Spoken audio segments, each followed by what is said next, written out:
Good afternoon and welcome to LFS for the Premier League final day here on LFS. And it's the final day. The title will be decided within the next few hours. And will Man City rewrite history and become the first team to win the Premier League title in 4 consecutive seasons? Or can Arsenal get their first title in 20 years? Manchester City have been in this position multiple times before. 3 times previously, City have gone into the final day fighting for the title. Up to now, they have won on the final day all 3 times.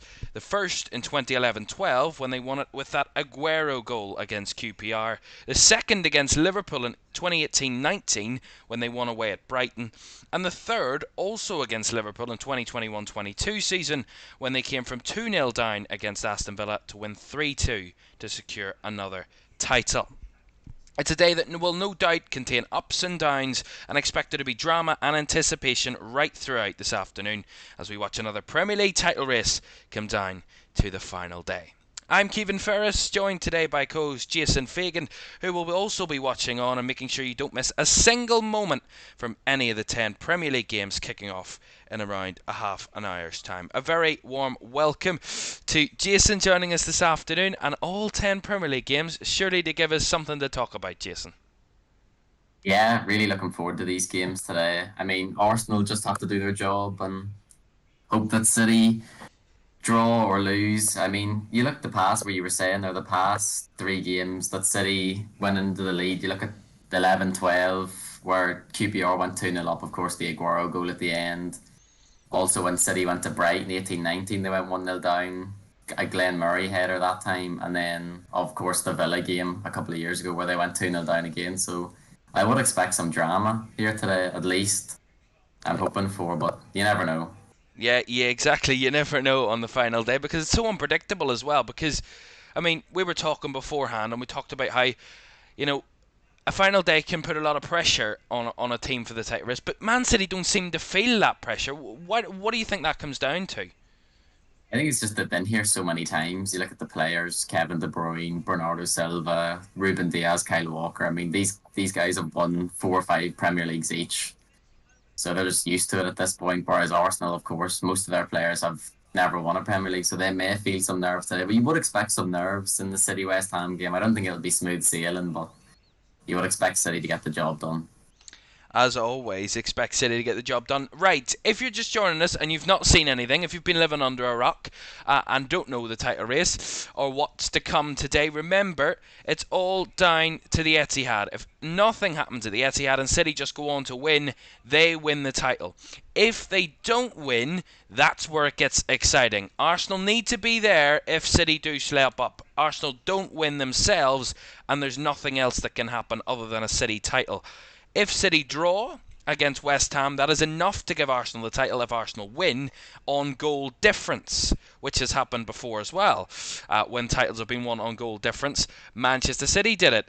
If Manchester City lose and Arsenal win, then Arsenal will also win the title. They will win it by a point. It all comes down to what City don't do and what Arsenal try and do is how this title will change. It's City who have it in their hands after that game against Tottenham in midweek, where they did win 2-0 in the end. Erling Haaland scoring both goals. He's certified top goal scorer now. 27 league goals this season. Not quite what his 30 odds he had last season, but he's still definitely hitting the heights. And Cole Palmer not too far behind him either.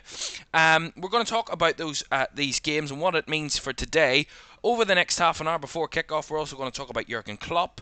Last game at Anfield this afternoon against Wolves. It'll be an emotional day on Merseyside, and Liverpool will hope to give their manager a very good send-off. Of course, we heard in the week Arne Slot will be the new Liverpool manager. He confirmed it himself in the last couple of days, so we will hear about that. We'll also react to me and Jason's pre-season predictions. We made our predictions at the start of the season. Jason made his back in August alongside me, and you actually saw my season predictions earlier in the season. If you watched that, that's on the channel.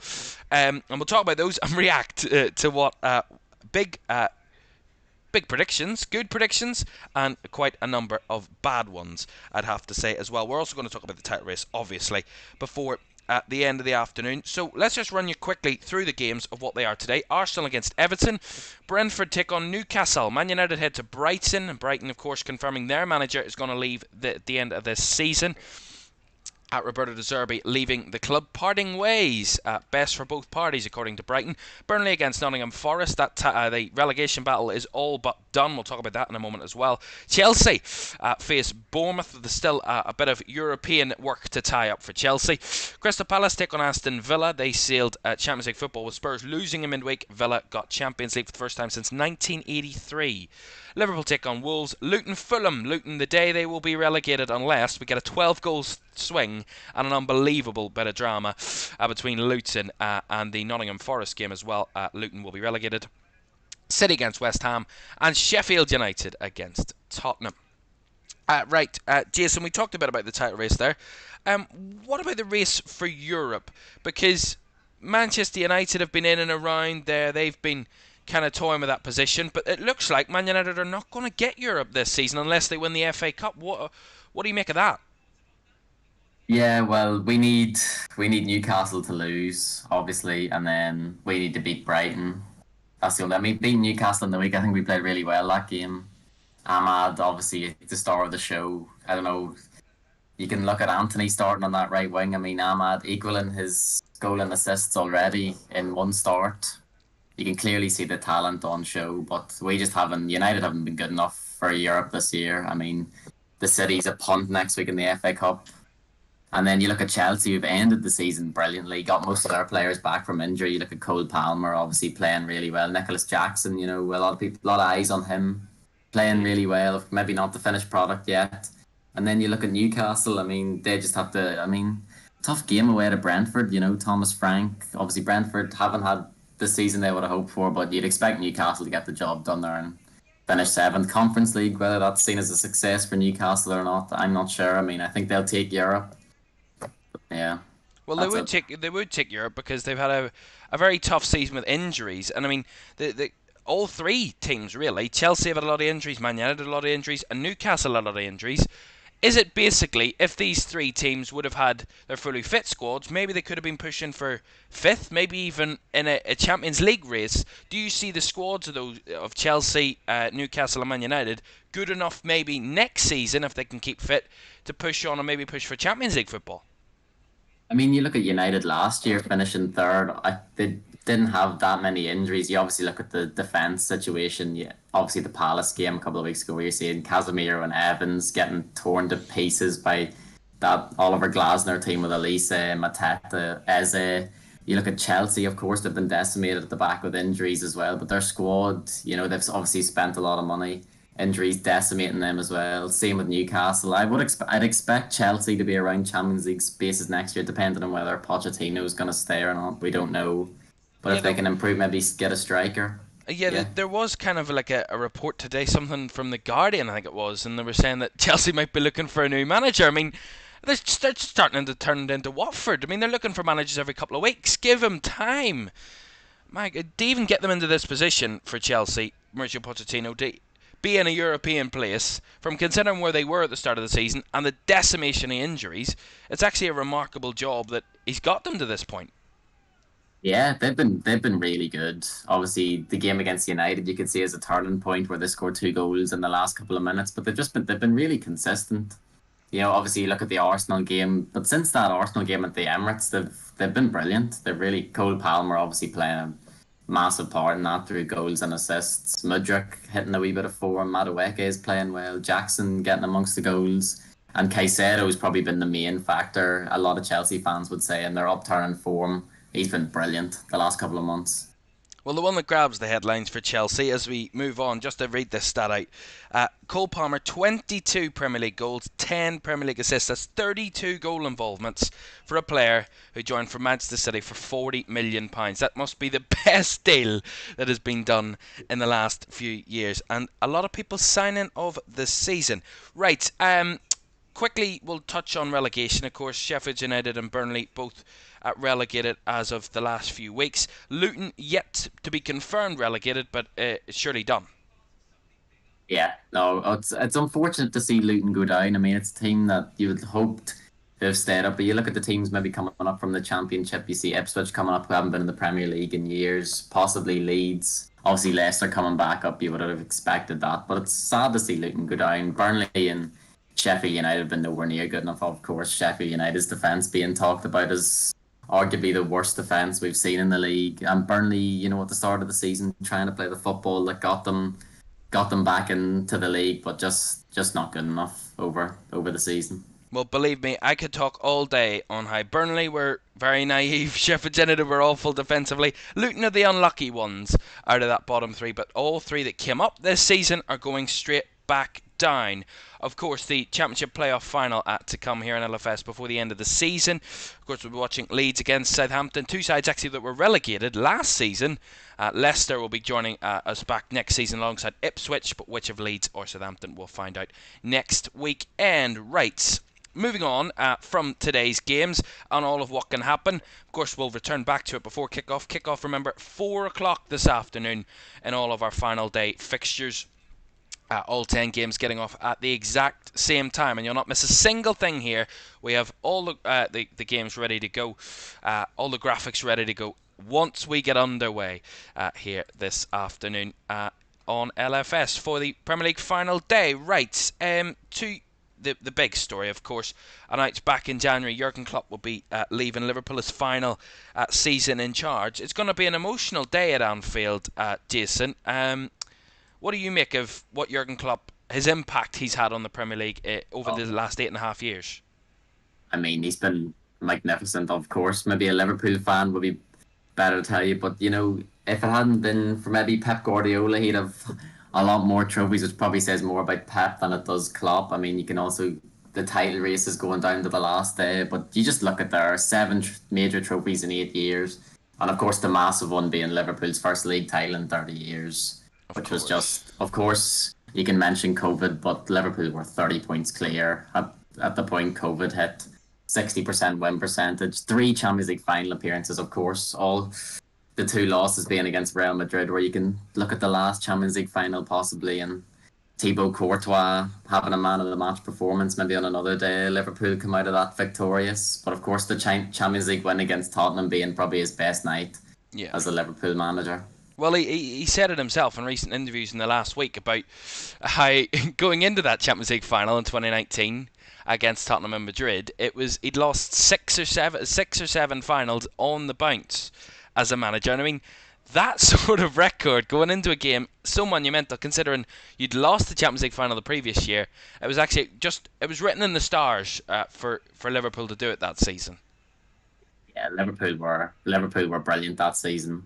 I mean, Tottenham, you can also look at Tottenham having a great season as well. That Tottenham team was brilliant if you look back. Of course, beating Ajax in the semi-finals. Those both semi-finals that year, of course, Liverpool, Barcelona and Tottenham Ajax possibly being the best semi-finals we've seen. So obviously, entertaining, of course, maybe as well. you can look at the handball at the start of the match being unlucky, but then Liverpool just defensively were magnificent in that final, and then Origi finishing off at the end. Just maybe not the greatest final, but Liverpool fans won't care. Yeah, exactly. It all comes down to who lifts the trophy. I mean, you can say it from both sides for Liverpool. I mean, happy that they didn't play at their very best and won a Champions League final and played probably at their very best against Real Madrid in 2022. And they didn't win the Champions League final. It's all about winning it at the end. It doesn't matter how you perform. It's about the result in the end. You can see there as well what we haven't mentioned. You mentioned the Champions League final appearances and the first league title in 30 years. I mean, monumental that. I mean, Liverpool would have wanted to celebrate it a different way with COVID affecting their celebration. But 7 major trophies in 8 years. Only in English football, Jurgen Klopp's only second to Pep Guardiola, of course, in terms of managers with major trophies in recent years. I mean, for the difficulty under Pep Guardiola being with Manchester City and then being a machine. Liverpool lost out in the title twice by a point. I mean, he should have. I mean, you say should, but you didn't win it in the end. But he could have. I mean, 3 Champions Leagues and 3 league titles by literally slim margins. I mean, considering, we talk about amount of money that's spent, but considering they've spent a lot less money than a lot of their rivals, it's quite a remarkable job in terms of a kind of a coaching masterclass, really, from Jurgen Klopp. Well, he's been a magnificent manager. You look at the points tallies, that probably gives you the best indication of how good Liverpool were in those seasons. I think it was 97 points they got in one of the league campaigns and didn't win it. I mean, that's ludicrous. And I think one of the only losses they took that season was away at the Etihad. It's Yeah. just fine margins, but look at the points tallies. I mean, it tells you how good those Liverpool teams were. Indeed. Also on that list there, 2 Manager of the Year awards, 2 Manager of the Season awards, and 10 Manager of the Month awards. That's quite a remarkable feat as well. And of course, he got the freedom of the city of Liverpool back in 2022 as well. He did say in his last press conference, he says, "The club might not need me for the future, but if the city needs me, I'm there." And the mark of respect for Jurgen Klopp will be shown at Anfield today, of course.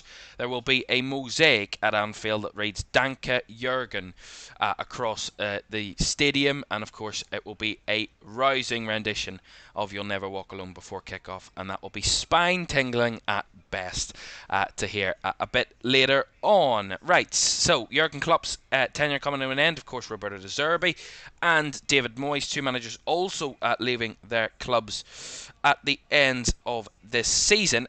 We're going to move on then, if I can get it correct, because these graphics certainly playing about for the moment. We're going to move on to our predictions.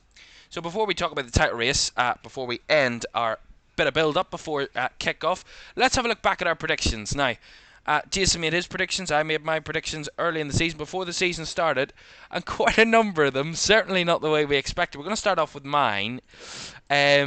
I mean, I don't know what I was I mean, we look at the relegated teams, I don't know what I was thinking.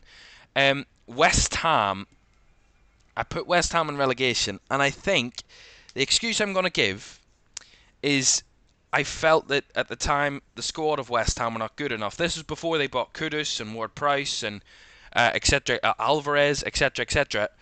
This was before that, so I'm using that as my excuse as to why I put West Ham for relegation. I think I've only got 2 places at the moment right.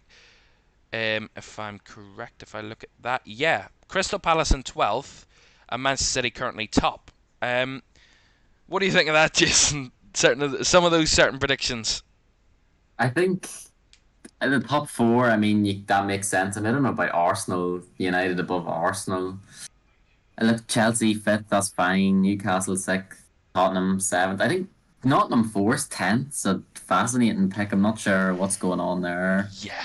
I think West Ham going down. I mean, that's ludicrous. I think Burnley 13th. I mean, I had them pretty high as well. if we swap Nottingham Forest and West Ham, it's not the worst in the world. Yeah. But I don't know what I felt Nottingham Forest because they were under Cooper at the time, and I thought Nottingham Forest looked good. They've a good squad.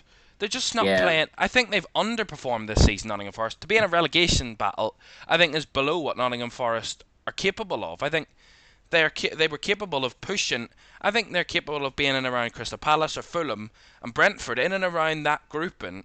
And I definitely got Burnley wrong. I mean, I expected Burnley to play a lot better than what they did. They were too naive this season. Far too naive. I don't know. We'll go to your predictions then, because you also put Wolves in the bottom 3. What made you think Wolves were I think relegation? Wolves didn't spend any. I think I did this before Ball, so I want to say at the start of August, I predicted these, and Wolves were in a really bad. They hadn't spent any money, so I was like, I don't know, maybe they'll go down. But then I should have looked at their team, Neto and Cunha and stuff, that they would have had enough quality to stay up. I mean, the rest in the bottom half, I think West Ham 15th. I mean, it's not great either. I mean, Burnley 14th. I think the Burnley one is the biggest one, and I think a lot of people would have put Burnley in and around trying to be safe. You know, look at Vincent Kompany and the history he's had with Manchester City, and a manager that I'm surely knows a lot about how to defend certain situations, especially against the best teams. He played in one of the best teams in the Premier League era in centre defence. So partly we were expecting more kind of solid play from Burnley, but they've played out from the back. They've tried to continue what way they played in the Championship, and have been very kind of expecting teams to be afraid of them. I mean, I don't understand why Burnley approached the season the way they did. The Crystal Palace shout, Although it may be the easiest thing to call that Crystal Palace are Yeah, as mid-table can be, but I mean, it's still a good shout that we picked them 12th because Crystal Palace were kind of, under Roy Hodgson, they were kind of flirting with relegation at one point this season, and under Oliver Glasner have turned a real corner. yeah. I mean, you just look at the players in the squad of that Crystal Palace team. Elise and Eze obviously being the main two. Mateta coming in at the end of the season here. I mean, that's obviously enough quality to make it in a lot of Premier League squads. And then obviously what Glasner's done's been magnificent so And far. one more point we'll talk about just before we head to the title race. You put Aston Villa in 7th, I put them in 9th. Neither of us were even thinking about Champions League. I mean, the job that Unai Emery's done with Aston Villa to get them into 4th this season is an absolute wonder of a job. He's a magnificent manager. Maybe he didn't show it all at Arsenal, of course, making the Europa League final, but I wasn't expecting them to make top four. Maybe if Chelsea and Man United maybe had been a bit better, they may not have, but they've taken advantage brilliantly, of course. Beating a lot of the big teams, beating Arsenal home and away, beating City at home. They've been brilliant this season, and props to Unai Emery for the job he's done.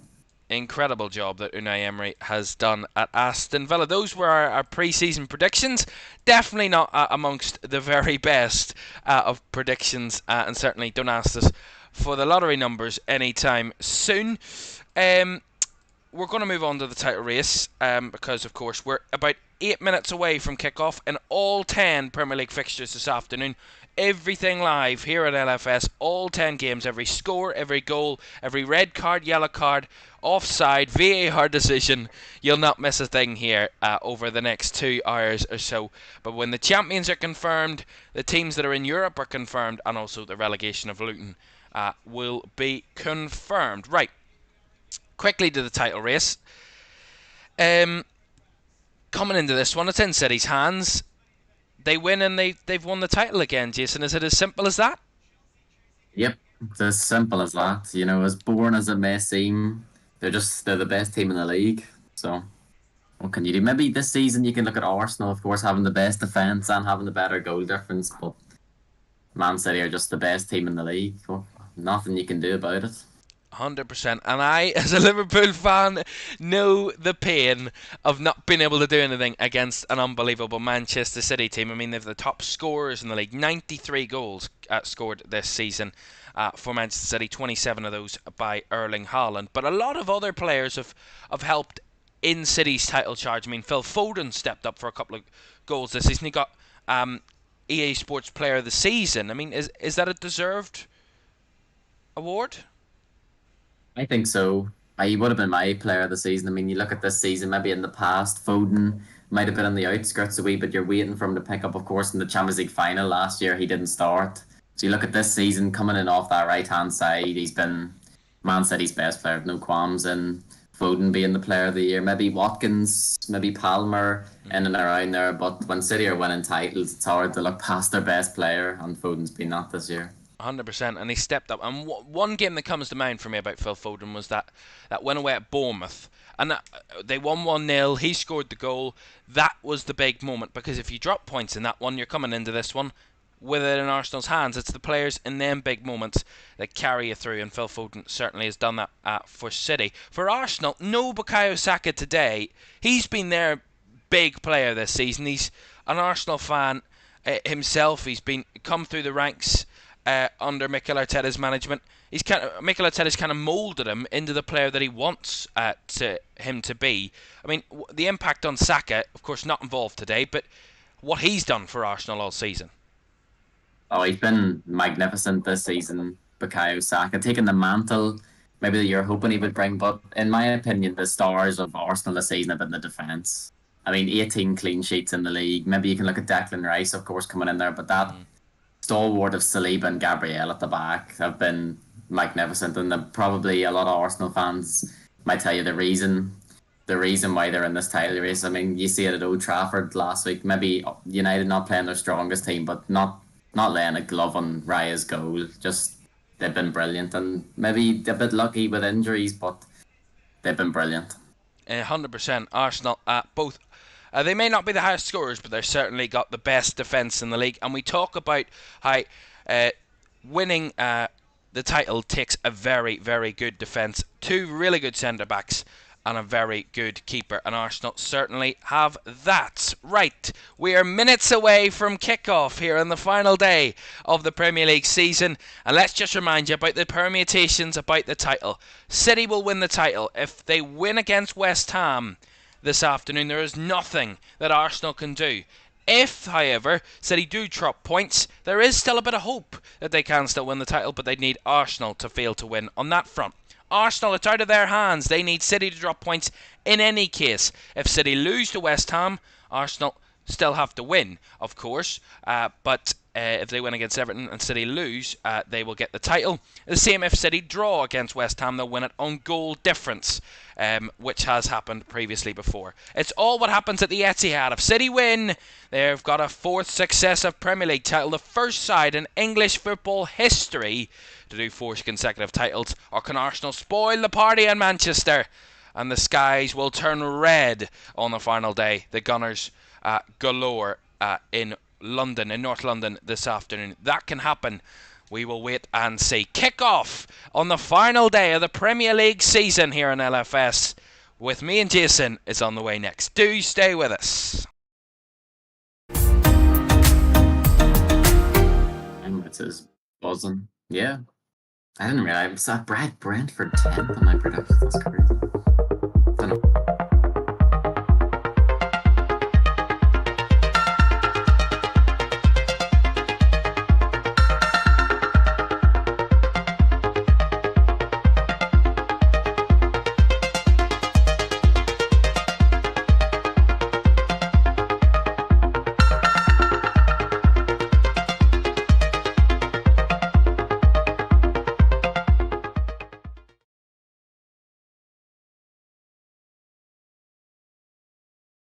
I'll put you in a grade 6 feet like Kenny. You call me a god. You call me a god. You call me a god.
Welcome back to the Premier League final day here on LFS with me, Caoimhan Ferris, and Jason Fagan as well.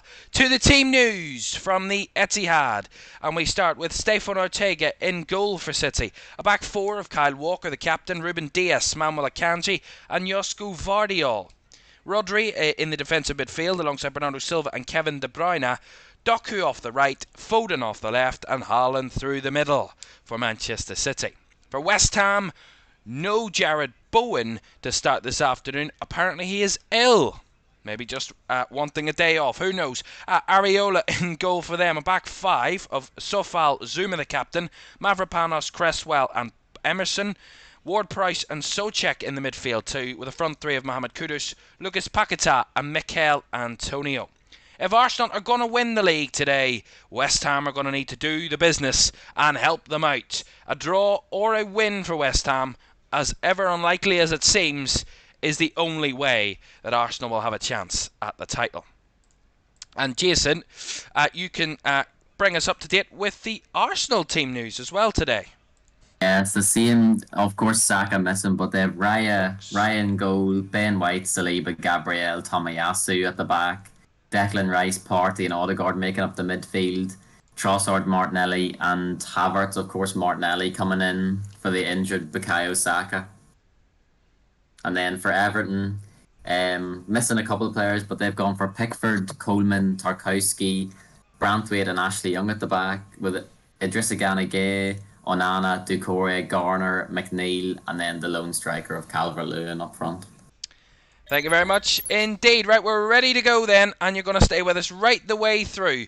We're going to bring you updates from both the Etihad and the Emirates, and also we'll be keeping a close eye on all other 8 Premier League games where we are getting underway. We're not underway at the Etihad, a bit of a delay as to what's going on, and I think we might have a couple of goals from the first minute. We'll get there in a moment. I haven't had a minute to breathe and they get underway, and we're already going in a couple of games and a few goals understandably going into the back of the net as they take the knee on the final day to say there is no room for racism in the Premier League or in football at all. City in their sky blue home kit, and West Ham no need to change their kit today. They're in their home strip as well of claret and blue. Right, we're going then here at the Etihad. I'm sure we're underway as well at the Emirates, Jason, as well. Yeah, we're a minute and a half in at the Emirates, so quite a bit ahead of the City match actually. Arsenal, of course, starting out with the possession. You would imagine they'll have that for most of the game, so we'll see how they get on. It's all about what happens here, and if Arsenal can go in front before City, they will, of course, take top spot. A few goals to tell you about in the early moments, because we haven't had a minute to breathe. I'm going to keep a very close eye on everything around me. It's going to be a tough job, but we're going to get through it.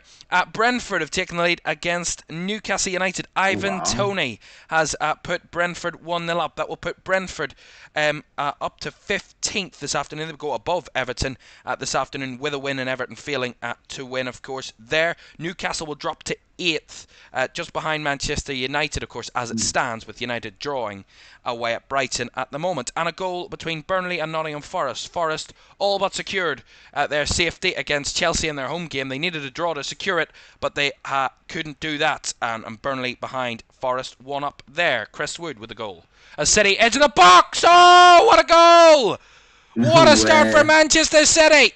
Phil Foden. We talked about him before kickoff, the impact he can have on this City team, and he has all season, and City off to an incredible start at the Etihad. No one can stop them, not even West Ham, although who expected that to happen? Phil Foden, the young Man City fan, who's been at top form this season, player of the season this season, and he's got them ahead inside 2 minutes. What is going on? That is sensational. It's West Ham, mistake at the back, and they just don't deal with it, West Ham. City, as they always do, pass around you, and they find a bit of space for Phil Foden, edge of the D, and he just unleashes one with the left boot right into the top corner. What a goal to score in the final day. That is sensational from Phil Foden. Remember, City winning, there is nothing that can be done elsewhere. City will win the title if they win here this afternoon, which they have scored inside 2 minutes, Jason. What a start for Manchester City. I haven't seen the goal, but talk about as bad of a start for Arsenal. Well, maybe they got conceding against Everton, but of course the player of the year, Phil Foden. No surprise there. Arsenal have still started off strong. I'm not sure if the Emirates have heard about the City goal yet. They probably shouldn't care, but you would imagine it'll go round to the stadium at some point that City have scored. Arsenal still need to do their job, you never know. Indeed, you never know. Arsenal need to focus on themselves and doing the job for themselves at this moment in time. That is all they can do in their game. By the way, there has been a bit more of an update to tell you from the GTEC Community Stadium between Brentford and Newcastle. Brentford's goal has been disallowed. I told you there'd be VAR drama today. VAR involved and cancelling out Ivan Toney's opener for Brentford. So Brentford not 1-0 up and Newcastle not 1-0 down. So back to goalless there, but we have one of our first goals of the day, our second goal of the day that will stay legit, and that is one of the biggest goals of the day. Manchester City leading at the Etihad here, and leading West Ham United. This, as it stands, will be where we go. So Manchester City leading 4 points ahead of Arsenal now, with Arsenal drawing and City winning. As it stands, City lead by 91 points, and 91 points is uncatchable for Manchester City. Arsenal on 87 at the moment. That is as it stands. Then let's head back. Jason, you said there was something wide there. Did Arsenal have a chance? Yeah. Took a short corner there. Declan Rice just on the right hand side of the box, crossed it back post to a free Tomiyasu, who just heads it wide. I can see the goal. They're showing the goal on TNT Sports. Oh my gosh! It's an absolute cracker of a goal. That's brilliant. I mean, you can't legislate for things like that. When players so special as Phil Foden do things like that, there's just nothing you can do from a West Ham point of view.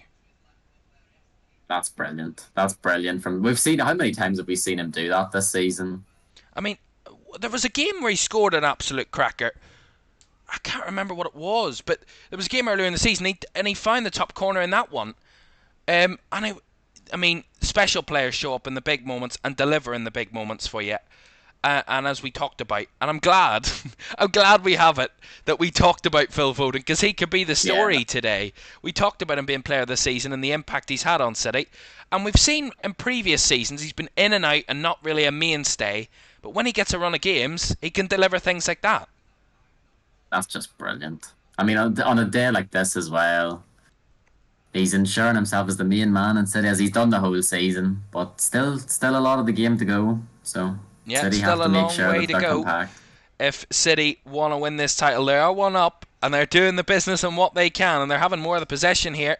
De Bruyne down the left-hand side. Doku trying to sneak into the box, gets to the byline, look for the cross, and Kurt Zouma there to side-foot it out for the throw-in.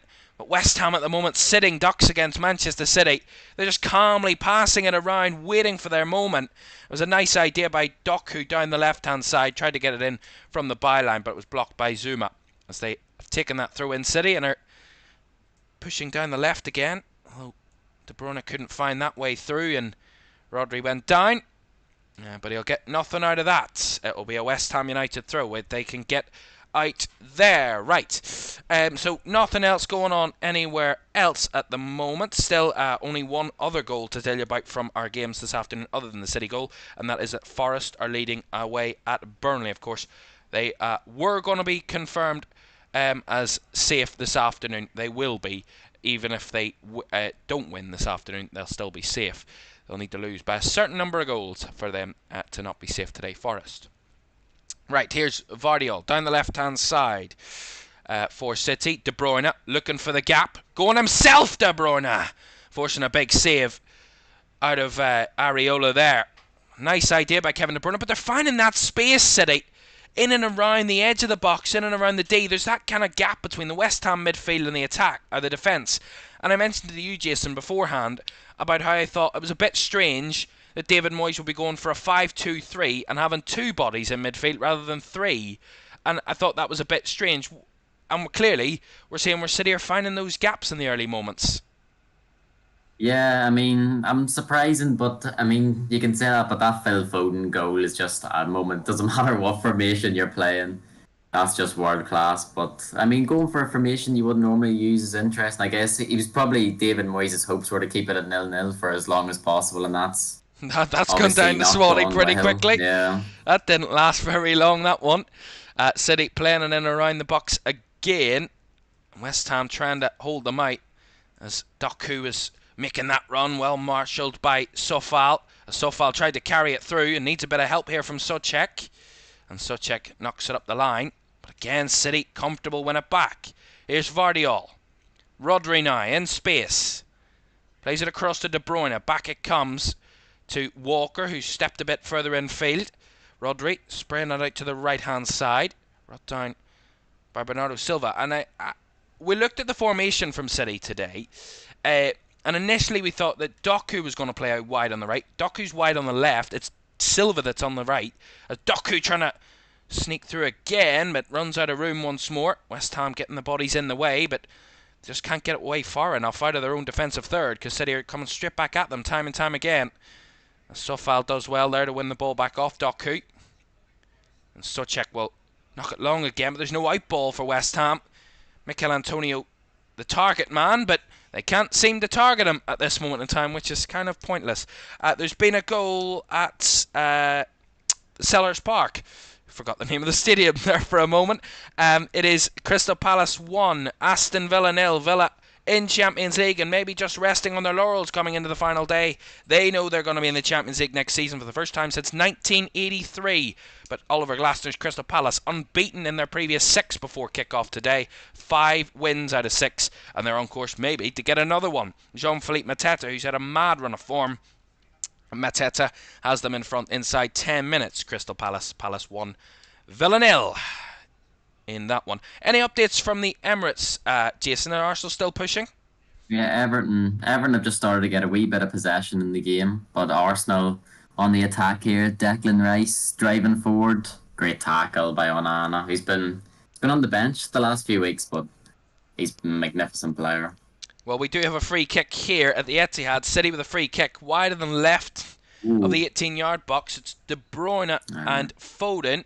Foden leaves it. De Bruyne right-footed, and Areola has to parry it away, and did parry it away quite a distance there. Did Areola? He did well. But De Bruyne tried to go for goal himself. He had a lot of options in there if he wanted to try and find a body, but he didn't want to do that. He wanted to go himself, and Areola stopped him. But City, certainly, it's one-way traffic. I mean, West Ham have not been able to find a way out in these early moments. City with 87% of the possession in these first 10 minutes. Incredible. West Ham just really failing to get anywhere up the pitch. I don't think they've been out of their own half, West Ham, in these first 10 minutes. And clearly a mark of intent for Manchester City on that front. As they switch it out to Bernardo Silva on the right-hand side. Does get past Emerson. Emerson gets back at him, does block the ball and does well to try and carry it out. But again, City just looks so comfortable. Every time West Ham try and play out or try and get forward with it, City just suffocate them and win it back pretty easily. As Akanji steps in now, finds it to Foden. Bit of space, but Foden's played a poor ball. And Antonio, probably with his first touch of the day, he's come deep for it. Has to go backwards to Mavropanos. He stepped away from his man there, Mavropanos, and he's won a free kick for West Ham off Erling Haaland. Right, so free kick for West Ham here. A bit of respite for their defence as we continue. There's been a goal as well at Turf Moor, where they've already seen Nottingham Forest score this afternoon, and they've doubled their lead. Nottingham Forest 2-0 up. Not a good day for Burnley. Their final home game before they do head back to the Championship next season, but it's not going to be ending on a good note. They're 2-0 down at home now at Burnley. They've been awful all season, and they are continuing that awful form at home. 2-0 down. There's a goal as well with another one of the relegation teams going down. Sheffield United against Tottenham, and Tottenham needed to get the win to keep their hopes of top 4 alive and maybe give Arsenal a bit of hope in midweek. They lost that game, but they're back on the front foot and are leading against Sheffield United at Bramall Lane. Sheffield United actually had an injury in the first 5 minutes. Vinicius Souza coming on for Ben Osborne, so maybe that has affected Sheffield United's start, and they trail by a goal to nil. Tottenham 1-0 up on that one. Dejan Kulusevski with the goal for Tottenham. Right, so a couple of goals to tell you about. Still goalless at Anfield, where it is Liverpool 0, Wolves 0, obviously. Liverpool having the early chances, creating a couple of good opportunities and having more of the ball, but Wolves' defence holding firm at the moment, stopping Liverpool from finding the net at this moment in time. Still goalless between Brighton and Man United. Chelsea, Bournemouth as well, amongst other games, including that game at the Emirates between Arsenal and Everton, where, Jason, Arsenal might have just upped the tempo a bit. As West Ham come forward here, actually. Hold on. West Ham coming forward. Souček into the box. It comes. Antonio was lurking, but Walker was comfortable to get that away. And now City will get a free kick. We will head back to the Emirates now, Jason. Arsenal have stepped up the tempo. Yeah, they're exploiting this. They're finding space on the right hand side of the box, and they're crossing it. They seem to have a free man the last 3 or 4 times that back post. You'd expect Everton to maybe sort that out. I can see an Arsenal goal from that back post, whether it's Rice or Odegaard crossing into the back post, where Trossard, Martinelli, Tomiyasu are exploiting that space. Everton are going to need to sort that out pretty soon. But Arsenal are playing really well here. No nerves that I can see so far. No nerves is exactly what Arsenal need to be playing this morning. They can't play with nerves because they might end up in a bad position. Interestingly, one pass into the final third from West Ham. That chance was their only pass in the final third this game so far. That's how dominant City have been in these opening 13 minutes. What a save, Pickford. Wow. Tell us about it, Jason. What happened there? Great run by Martinelli on the right side. Nutmeg Branthwaite in the box. But maybe that's your issue with Martinelli a lot of the times in front of the goal. He struggles. That's a brilliant save by Pickford. Incredible by Pickford, who stepped up for Everton multiple times this season. We do have a goal at Stamford Bridge. Now remember, Chelsea coming to this one, battling for European football. Newcastle and Man United still can squeeze it if they can. But what a goal I've just seen there from Chelsea. It's a halfway line screamer for Chelsea, and they lead. As City are in the box here again. Doku! Big save by Areola. It's all happening at the moment. Chelsea have taken the lead, which gives them a 5-point gap on Newcastle. Chelsea win, and there's nothing that Newcastle or Man United can do on that front. Chelsea lead, halfway line screamer as Doku tries to get that one. Moises Caicedo, the scorer for Chelsea there from the halfway line. What a strong left hand that from Areola to deny Doku. A second for Manchester City. Goodness me, it's all happening at one time here. City have a corner, right hand side. Here on the edge of the box. Foden with this corner then for City. We'll tell you about that game at the Emirates in a moment as City goes short with a corner. De Bruyne can't find the gap, and he's really made an absolute meal of that corner. It's not worked out at all for City. Bernardo Silva though will recover it on the left flank. Akanji to Rodri. Rodri chips it into the box, looking for the back post. Doku takes it down in the back post, striding into the middle, and another save by Areola. And it will maybe just see its way out here for a throw-in. It will be.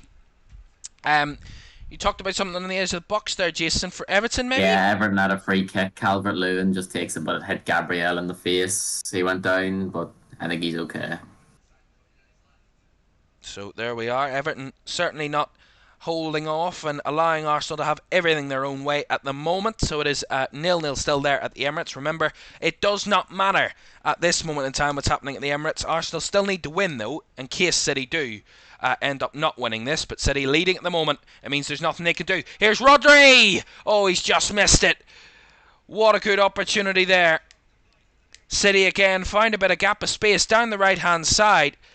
De Bruyne does really well to battle with I think it was Ward-Prowse there, cuts it back in, and Rodri's in the 18-yard box, completely free, takes a touch with his left boot, and he tries to sneak it in the bottom right corner, just goes the wrong side of the post, and goes behind for the goal kick. But again, City still threatening that goal, and pushing for a second goal that will give them a bit of headroom, and a bit of comfort in this one, although they are still very comfortable with this scoreline at the moment.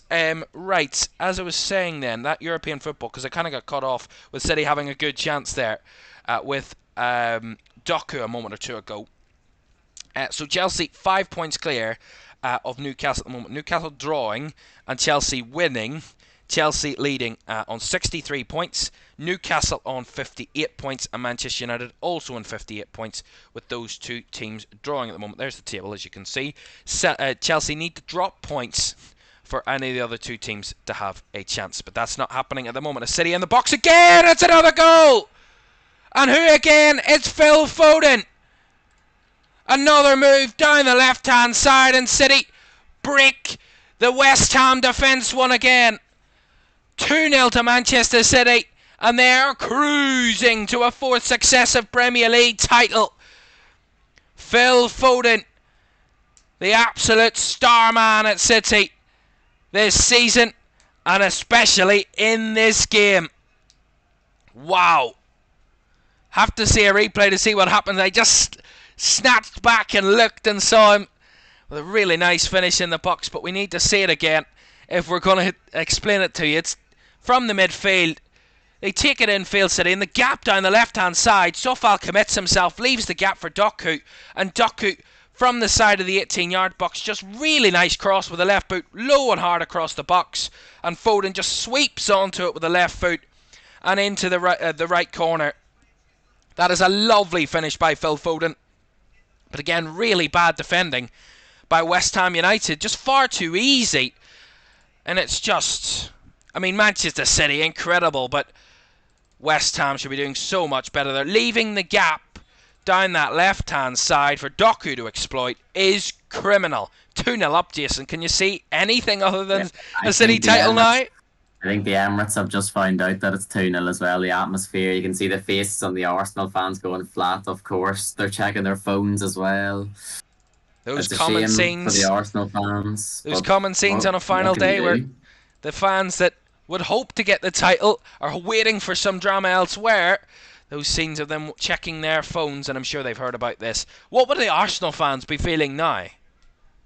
I just what can their team's playing well. Their team's had a brilliant season, but they're just up against an absolute monster. I guess you just want them to go out of the season with a win against Everton. That's all they can do. That is all they can do at the moment. And at the moment, it is 0-0 at the Emirates, and we'll stay with Jason, who is updating us from the Emirates all afternoon on Premier League final day live here in LFS. 20 minutes gone at the Etihad, and City have cruised their way into a 2-0 lead. Phil Foden with both goals, and so far West Ham really passengers in this title race. They could have been causing the upset here in Manchester today. It's still not done and dusted, of course. Until the final whistle is blown, nothing is decided. But City 2-0 up. They're cruising, and West Ham look no sort of threat at all to Manchester City at this moment in time, and certainly not good news for those Arsenal fans. That's a brilliant City goal. Just seeing it now, brilliant. And Jason just telling me, seeing that goal there, incredible. They're just really nice finishes. Incredible. Right, we have a goal elsewhere. I talked about that European fight and how Chelsea leading doesn't help anyone else. Well, Newcastle are going to be there if they slip up today, Chelsea, because Newcastle have taken the lead against Brentford. Remember, Brentford actually took the lead in that game early in the moments. It was ruled out by VAR, the Ivan Toney goal, for Brentford to lead. And now Harvey Barnes has put Newcastle 1 up there. 21 minutes gone. Newcastle leading Brentford by a goal to 0, which means that if Chelsea now slip up and fail to win, Newcastle will be there to pounce upon them. Chelsea on 63. Newcastle on 60 at this moment in time, but they need to wait on Chelsea doing something themselves in that one, because Chelsea winning will confirm 6th place for the Blues. Here comes City again. Here's Erling Haaland, closed down well by Mavropanos there, got a right foot in to block off the Norwegian. It's De Bruyne and Haaland again that were linking up in the middle. West Ham really they're trying something.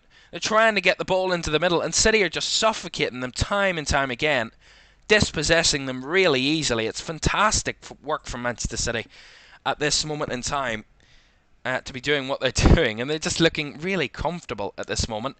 De Bruyne, Doku, into the box it comes again. Doku looking to go for goal himself, and the shot took a slight deflection, which might have changed the trajectory of it, because it ends up going wide for the corner. Yeah, it does take a big swing round there from Sofal. And maybe that would have been sneaking in without the deflection, but Doku, his shot once again deflected, and will be another City corner, right-hand side this time. We're also watching all the other games for you this afternoon. There's still a couple of games where there hasn't been a goal. 4 games to be exact, where there hasn't been a goal as of yet. It's the corner from City whipped in.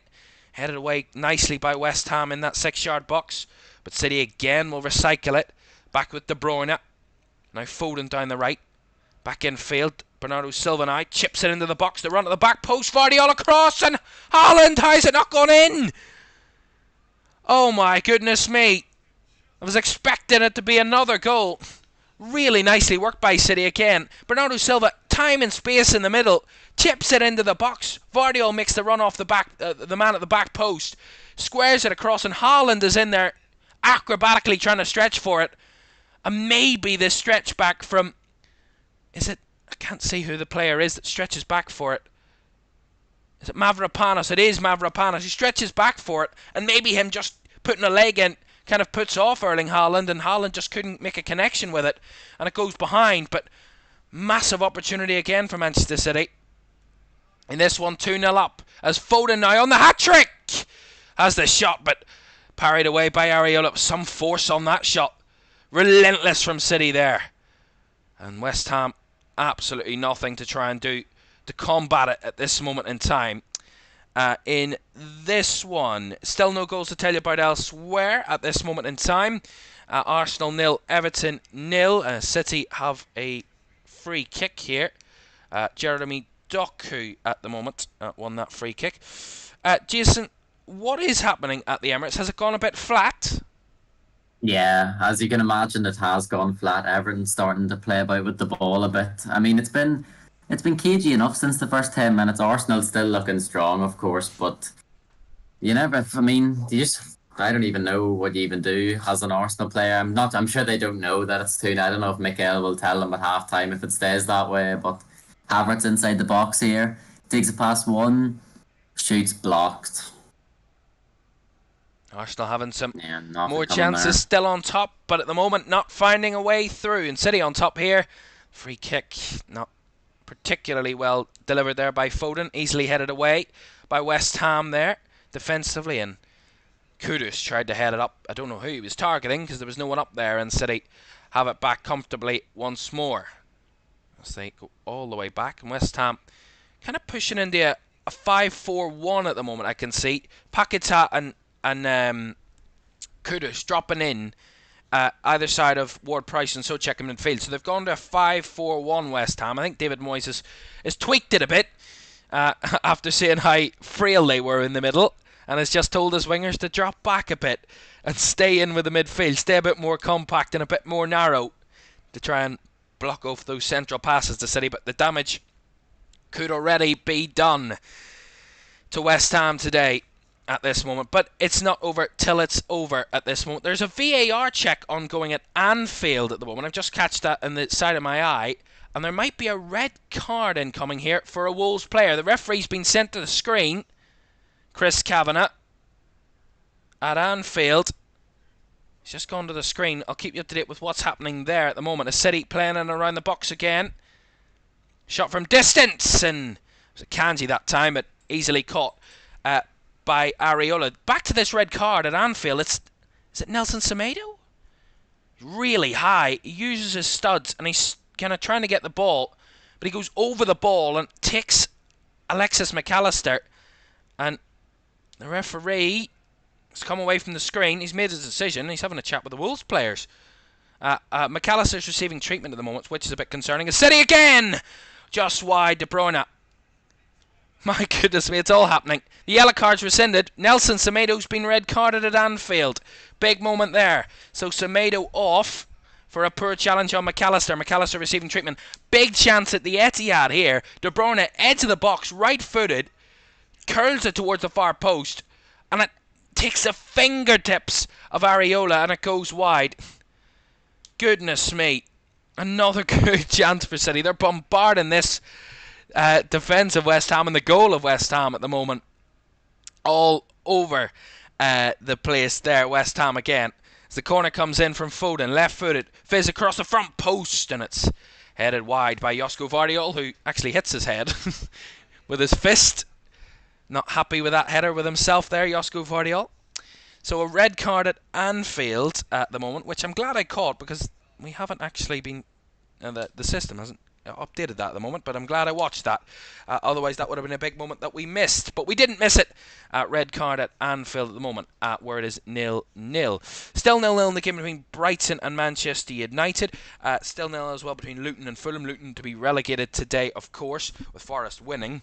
There is zero chance now of Luton having any sort of comeback, and Arsenal, Everton 0-0 at this moment in time at the Emirates for the moment, which doesn't help Arsenal. But of course, City being 2-0 up also doesn't help Arsenal. City have had 12 shots. West Ham still without a shot in the game at this moment in time. That is crazy. How West Ham have had nothing in 28.5 minutes to show for the first half here. At the moment, it's all been City. Here comes Doku again. We'll get to the Emirates for an update in a moment. Doku, De Bruyne again, trying to weave his way through. Tried to go one step too far, and Sofal will see that one out for the throw-in on the left-hand side. Jason, what is the any more updates from the Emirates? Arsenal still probing and pushing? There was a slight injury to Amadou Onana there who went off without... It wasn't a contact injury, he just went down on the ground, but I think he's okay, Arsenal. So not much has happened the last few minutes. Arsenal is still camped on the edge of Everton's box, just waiting. Of course, the atmosphere is flat, but you'd expect a defiance in the second half if it stays. The Arsenal fans obviously would show appreciation, but for now, still 0-0. Still 0 at the moment at the Emirates then, where it is Arsenal needing to win and hoping City drop points today for them to lift that title. It will be their first title since the Invincibles in 2004, Arsenal. But it's not looking like they're going to get that here this afternoon. It might be another title kind of disappointment for Arsenal in the end, ultimately, against Manchester City, which they experienced last season. Jason, the post. The post has been hit. Who was it, Jason? Calvert-Lewin. A counter-attack from Everton on the box. You're waiting for Idrissa Gana Gueye to pass the ball. He had runners off to the left. It was a lovely pass in the middle. And Calvert-Lewin off the post had a rebound side netting, but a big warning sign for Arsenal there. Indeed, a big warning sign for Arsenal. They need to be wary. They do want to push forward, but they need to be wary of Everton in behind. Here's Erling Haaland! Oh, it's gone wide! Oh my goodness me. Erling Haaland in behind again, and he's one-on-one with the keeper. And the keeper does get a connection to it, but you just think it's dribbling through, it's going in. And it goes wide of the post. Ball in behind, I think. Ooh, might have been just offside Haaland. The flag stayed down, but VAR might have had a question if it had have went in. But Haaland denied once again, and a slight touch by Areola sent it wide of the left post. There, so that comes to nothing. But another big opportunity for Manchester City, and Erling Haaland wants to crown his day. He will get the Golden Boot this afternoon. Of course, 27 Premier League goals, scored 2 against Tottenham in midweek to really give City the title in their hands coming into this one. That was their game in hand in midweek against Tottenham, Manchester City. So it's in their hands today, of course, and Erling Haaland would love a goal to crown off another great season here at Manchester City. But at the moment, Areola has been a tough customer against the Norwegian, as Doku's probably having the most joy of the game down that left-hand side. I mean, Manchester City look really strong down the left as Doku just goes down after a collision with Sofal, so there is a stoppage here for the moment. There was also a stoppage at Anfield as well, because Andy Robertson was down there at the moment, so he's okay to continue. Chelsea still 1 up against Bournemouth, and still Newcastle 1 against Brentford as well. So at the moment it will be Chelsea that will take 6th spot. Newcastle can still get it, but they need Bournemouth to do something at Stamford Bridge, which is not happening at this moment. Luton thought they'd scored against Fulham this afternoon, but the flag was up in that one. It was counted as a goal, but then that was quickly ruled out simply there. And if Luton need a miracle of all miracles, but that doesn't look like that's happening this afternoon. Right. Okay then, West Ham getting a bit of possession here at the moment at the back. Rare as it is, West Ham have had a bit of the ball at the back here with Zuma. They need to be wary, West Ham.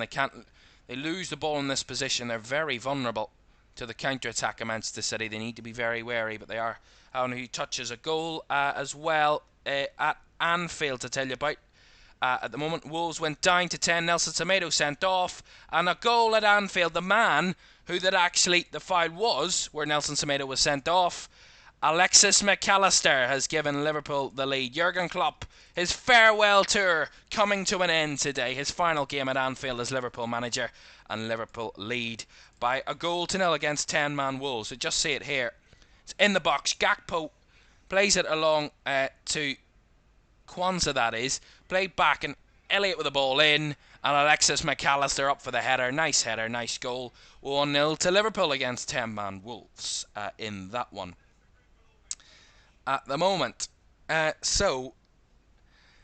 the moment it is Liverpool leading there. We only have 3 games now where there isn't a goal. Luton against Fulham, Brighton against Newcastle, Brighton against Man United, and Arsenal Everton. I said Brentford against Newcastle because there's been another goal there at the moment, and Newcastle certainly giving themselves a chance if Bournemouth can do something at the Stamford Bridge to give themselves a chance at 6th place. Newcastle now 2-0 up against Brentford in that one. Right, West Ham have got a bit more of the ball as of recently. Jason, if West Ham get a bit more of the ball and can maybe nick a goal in this one, it's certainly not a done and dusted affair really in this one. No, you would expect if West Ham could manage a goal somehow, if there's still time left, you'd expect it. I mean, it was natural at the Etihad to get nervous, but Arsenal still have to score here. It's still 0-0. Gabriel Martinelli down here with an injury, I think he'd be okay. I couldn't imagine a situation where City do drop a 2-goal lead and then Arsenal don't win. I mean, that cannot happen. Arteta cannot allow that to happen. Well, he cannot. And we actually joked about it beforehand. Imagine if City don't win today and it would be Arsenal that don't fail to win, and that wouldn't give them the title. That would be the most unbelievable way to lose a title on the final day, is that you do not do your job to start off with. Incredible. City with a throw-in down their left-hand side, but very deep in their own half at the moment.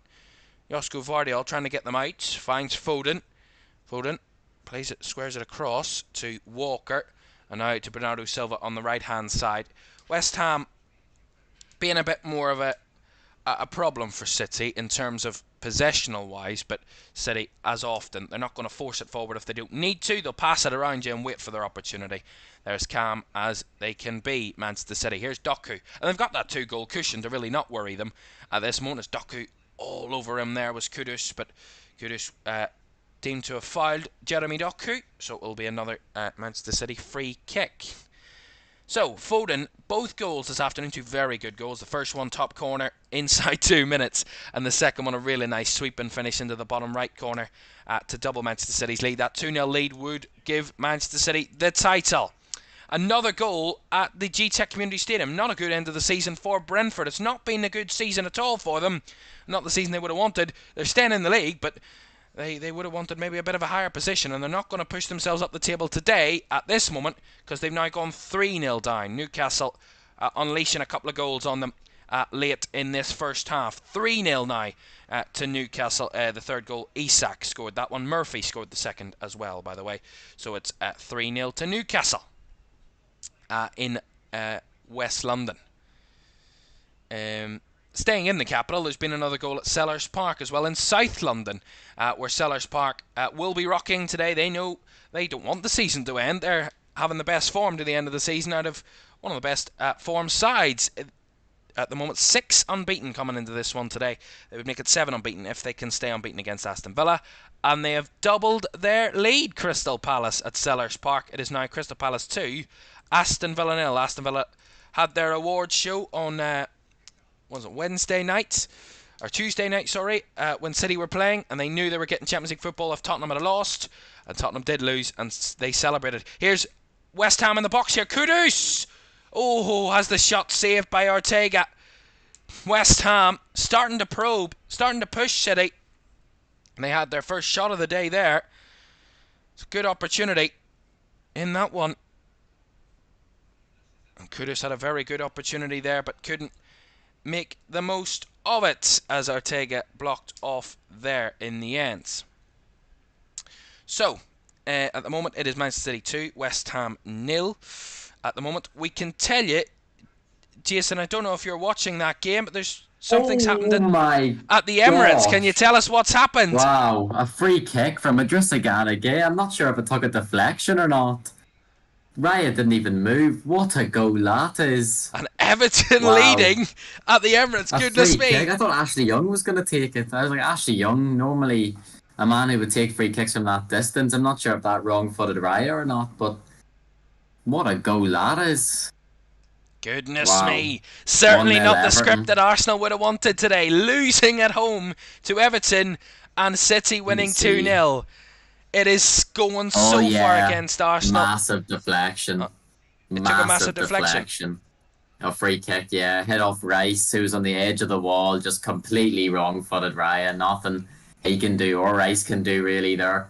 Unfortunate for Arsenal, but Everton have been looking a bit more promising the last 10-15 minutes. Just that'll go down as an own goal, you would imagine, from Declan Rice. Goodness me. Declan Rice signed at Arsenal to try and deliver the title, and at the moment he could have had the ball deflected off him to give Everton a goal at the Emirates. Incredible stuff. Let's just show you what that does to the table.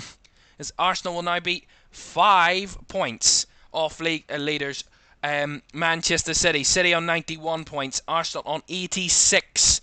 With them losing and City winning, the title is as confirmed as it could be at this moment in time for Manchester City. And those City fans inside this stadium hearing the news from the Emirates at Arsenal behind, and that is a joyous scoreline for those Manchester City fans. Incredible stuff there. So City 2-0 up here, Arsenal 1-0 down at the Emirates. I genuinely can't believe I'm saying that. They've had all the early possession, but have Everton really kind of got back into the game, Jason, and really kind of started to threaten Arsenal defensively? Yeah, they've looked very dangerous on the break with Dwight McNeil, Onana, Doucouré, Calvert-Lewin on the break. They've looked really dangerous. Of course, Calvert-Lewin hitting the post on a breakaway earlier on, but it's quite unfortunate from the free kick for Idrissa Gana Gueye.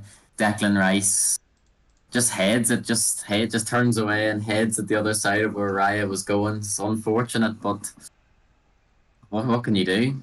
What can you do, indeed? Unfortunate for Arsenal, but they do trail. Another goal at Anfield to tell you about, and it's another good goal from Liverpool from the corner, left-footed into the box, headed on by Gakpo, brought down by Salah at the back post, and followed in by Jarell Quansah. Incredible, scored his first Premier League goal for Liverpool against Aston Villa in the 3-3 draw as of recently on Monday night, and he's got a second in as many games, Jarell Quansah, doubling Liverpool's lead there. Liverpool 2, Wolves 0 in that one. Wolves, of course, down to 10, so it's a tough task for Gary O'Neill's side at Anfield today, as it already would have been a tough task, but with one less player on the pitch, it will be even more tough for Wolves in that one, and they're 2-0 down at this moment in time. Right, we are back with West Ham here at the moment, 41 minutes. Ward-Prowse with a switch ball out to Sofal. Sofal with a cross into the box. It comes and had to be put behind by Walker for the corner. Goal Arsenal. We have a goal at the Emirates. Jason, tell us about it. Tomiyasu on the edge of the box.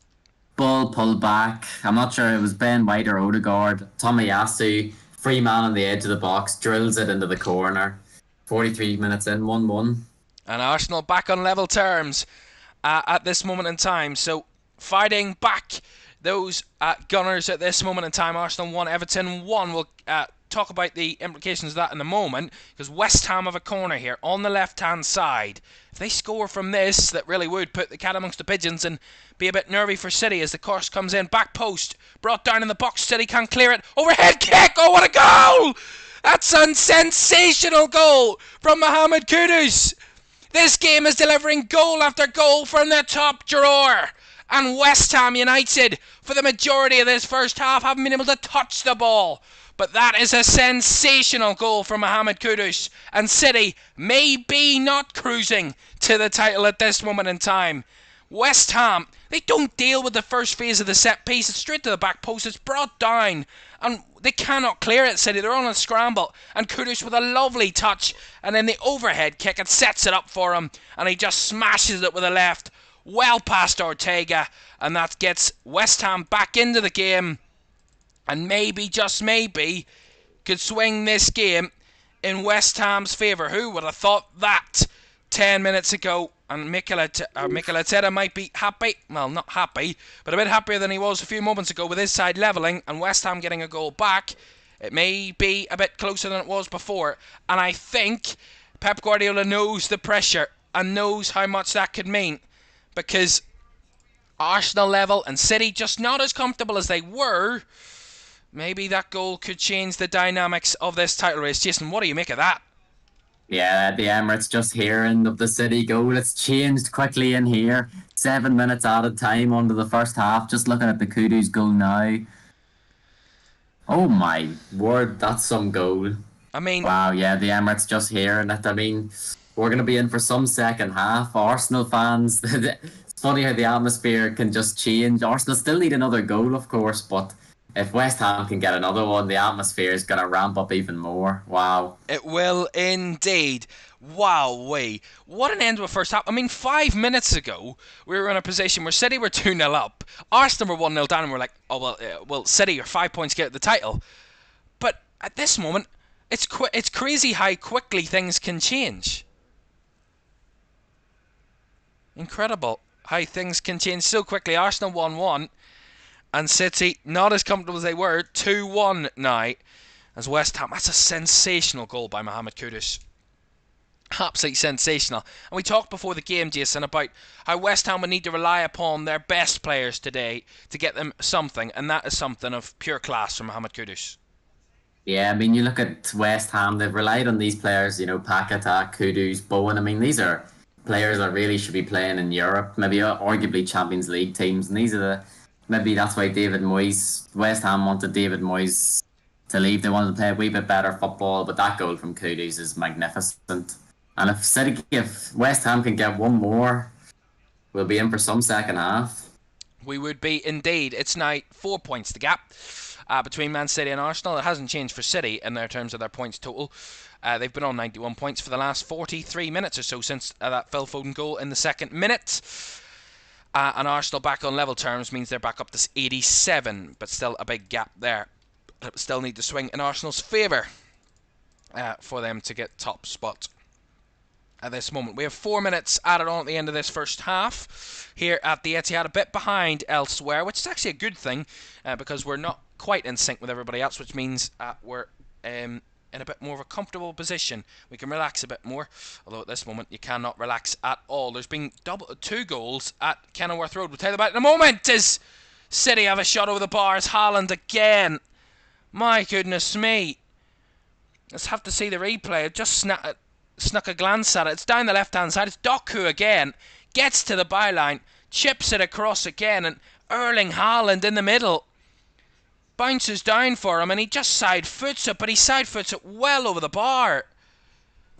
And from that position he should do so much better, Erling Haaland, but not to be there. And it could have been a 2-goal lead restored for City, but not to be there on that front. We've actually had 3 goals at Kenilworth Road to tell you about.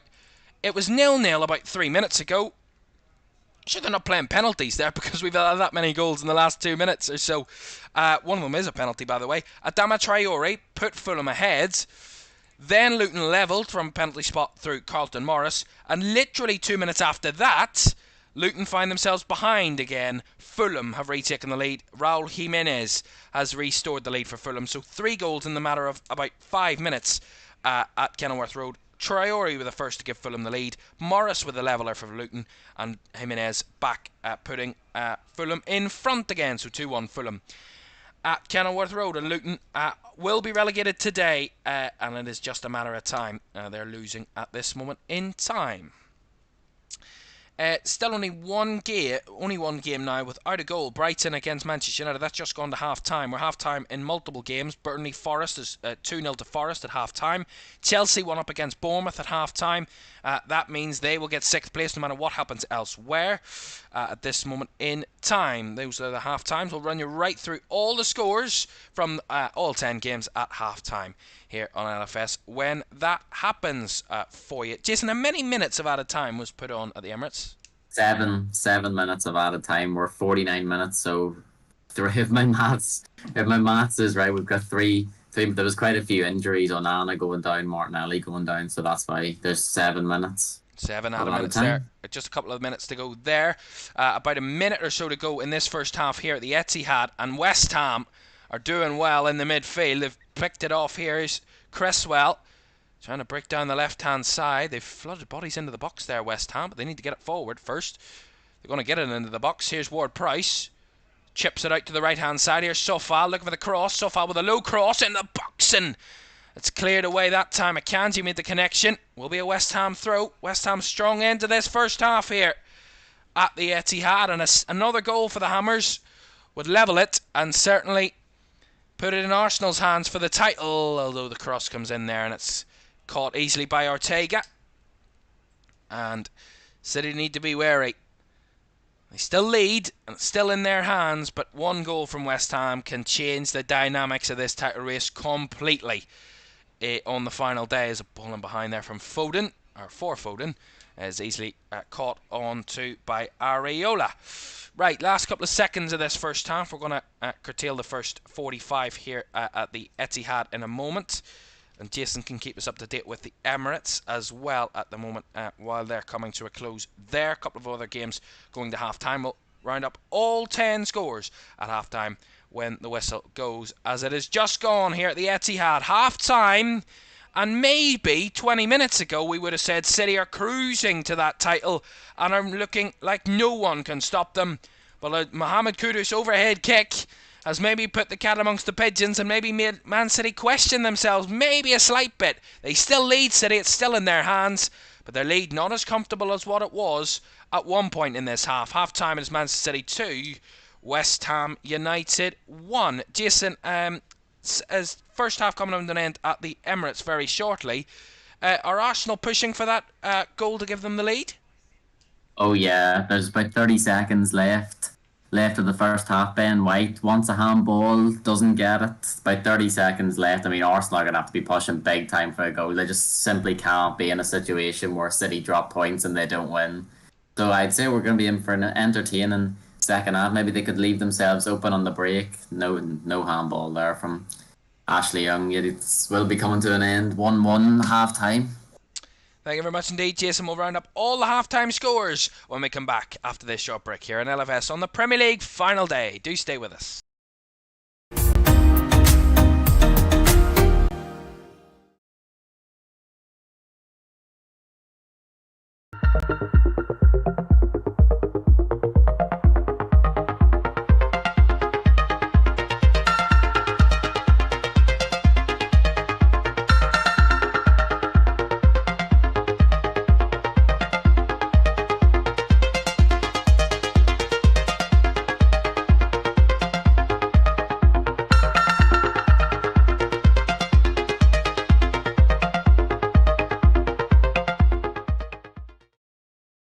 Messi, I'll put you in a grade 16 like Kenny. You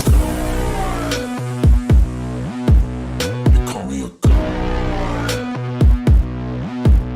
You call me a god. You call me a god.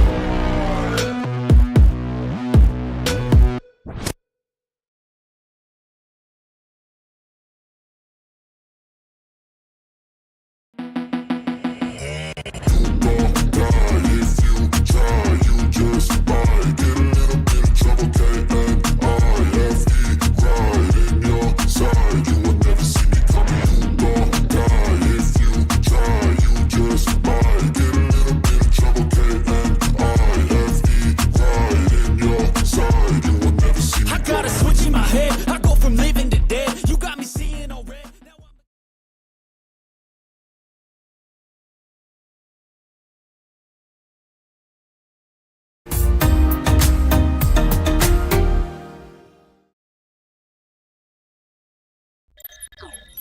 Welcome back to LFS here on the Premier League final day. Just one more round of fixtures to go, one more half to go before the 2023-24 Premier League season comes to an end. And what a first half it has been. We're going to start in that title race. Jason, what a first half it was. I mean, the Emirates, At one point, we're fearing the worst, but Arsenal 1-1 at half-time. Tell us what happened. Yeah, I mean, from a counter attack, Everton, they've had a couple second half. They won a free kick on the edge of the box. You might think Ashley Young scored a few for United, maybe one for Inter, but Idrissa Gana Gueye actually steps up and it's a deflection off Declan Rice, who was just on the edge of the wall, of course, trying to head it wide, just wrong foots Raya. So at that point, it's 1-0. 1-0 Everton. City are winning. The Emirates has gone a wee bit flat, but then on the second half, Ben White sees an overlap of Odegaard on the right, pulls it back for Tomiyasu, who wouldn't be a big goal scorer for Arsenal, edge of the box, puts it in the bottom corner, 1-1, and then just the end of the half, when the Emirates hears that West Ham have scored, just starts rocking, and you can imagine what it's going to be like second half. But Arsenal do need to be careful. Calvert-Lewin also hitting the post for Everton, and then with the rebound hitting it just wide, so they're going to have to be careful second half. They're going to have to be careful, of course. I'm just going to quickly run us through the stats of that first half for Arsenal. 68% possession for the Gunners. So they're dominating the ball. They've had 12 shots in that first half, Arsenal. Just 3 of them on target. Have they been kind of popping it, kind of hitting from distance and hoping in kind of occasions, or has it just been unlucky with their finishes from the shots that they've had? I wouldn't say it's been unlucky. I can't really remember any clear-cut chances. Some chances from distance. The Martinelli one probably being the main one, where he runs, makes Branthwaite just inside the box and then just can't finish it off. A brilliant save by Pickford. But that's probably the pick of the chances that Arsenal have had so far. Indeed. And Everton, you said there was a big chance for Calvert-Lewin before Everton actually did score. I mean, what have Everton really shown of themselves? Has it been on the counter-attack, or has it been when they've had had more possession that they've looked more threatening? Yeah, it's been mostly on the counter attack. Of course, the goal from the set piece. They've had a couple of set pieces. Arsenal, of course, very strong with set pieces, but Everton will have a lot of tall players. But I mean, it's been mostly on the counter attack, and you would suspect it'll be more that way with Arsenal pushing for that goal in the second half. Indeed, indeed. Actually, one interesting stat for you: touches in the penalty area in that first half. So in the 18-yard box. Touches in the opposition 18-yard box, that is. Arsenal have 29 touches in Everton's 18-yard box. Everton have just had 3, so it shows you the kind of balance of play there, that Everton not getting too far forward with Arsenal, and that scoreline might be a bit deceiving, but Arsenal on top, but not on the scoreline, which is where they need to be on top at this moment in time. In that first half. So Arsenal 1, Everton 1. Thank you very much indeed, Jason, for that recap of the first half. At the Etihad, well, really, it was all Manchester City for the majority of the first 35-40 minutes. They were the better team, they controlled the possession, they had all the chances. West Ham just really couldn't get out at all. Phil Foden with 2 sensational goals. I mean, the first one is an absolute screamer of a goal into the top left corner. It's a really nice move, and Foden just finds the space on the edge of the D, and he just decides to hit one early doors, and he hits it really sweetly into the top left corner, off to a perfect start for City. They then double their lead. They've had chance after chance after chance. Doku with that threat down the left hand side. He's been a very big threat for City in that first half. He's beaten Sofal on multiple occasions and really caused West Ham a lot of issues down that side in that first half. Doku gets across the left hand side, edge of the 18-yard box, squares it across, and Foden, arriving at the edge of the 18-yard box, sweeped it in to the bottom right corner for 2-0, which gave Manchester City maybe more control, more dominance, and even more comfort, and maybe just a bit of complacency sneaking in towards the end of the first half, because just as when we thought, because Manchester City went 2-0 up and Arsenal went 1-0 down, and just as we thought, well, that's the title, more or less, City have got it to lose now, more or less, and it looks unlikely that's going to happen, but West Ham from a corner, whip it in, back post, bring it down, and City just fail to clear it. They don't get a good touch on it, they don't really make enough of it to get it away, they allow it to linger in the box, and Kudus chips it up, and overhead kicks it beautifully into the net past Ortega. Really nice goal from West Ham United, which kind of puts the cat amongst the pigeons in this one.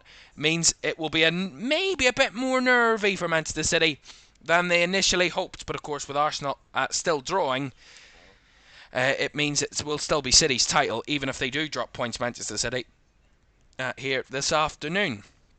Arsenal still need to do their job. One thing that springs to mind, Jason, from a few years ago, of course, watching the Liverpool-Manchester City title race, Liverpool needed Man City to drop points. They were losing 2-0 at one point, Man City, in that game against Aston Villa a few seasons ago. But on that day, Liverpool were within a shout of the title, but they were never top at any point in the day. At the moment, Arsenal aren't, at this stage, going to be top at all from that first half. I mean, is it crucial that they get a goal early in that second half to really give them more confidence to maybe push on? Because the longer it stays at 1-1, the more nervy Arsenal fans will get. Yeah, I think ideally Arsenal would want an early goal, but Everton have been really good. They're ending the season really strong here, and especially if, I mean, maybe it would lift the players if West Ham did get another goal, but it could also have that effect where it could make the players more nervous and they start playing with emotion, everyone flooding forward. So it's hard to know. They just need to Arteta just needs to rile up the players. An early goal would be ideal for Arsenal in the second half. Yes, because it would really change the atmosphere at the Etihad. Right, the title race, more drama to come in the second half, which is a couple of minutes away. Half-time flew by. Let's tell you about the other 8 games, though, in the Premier League on the final day.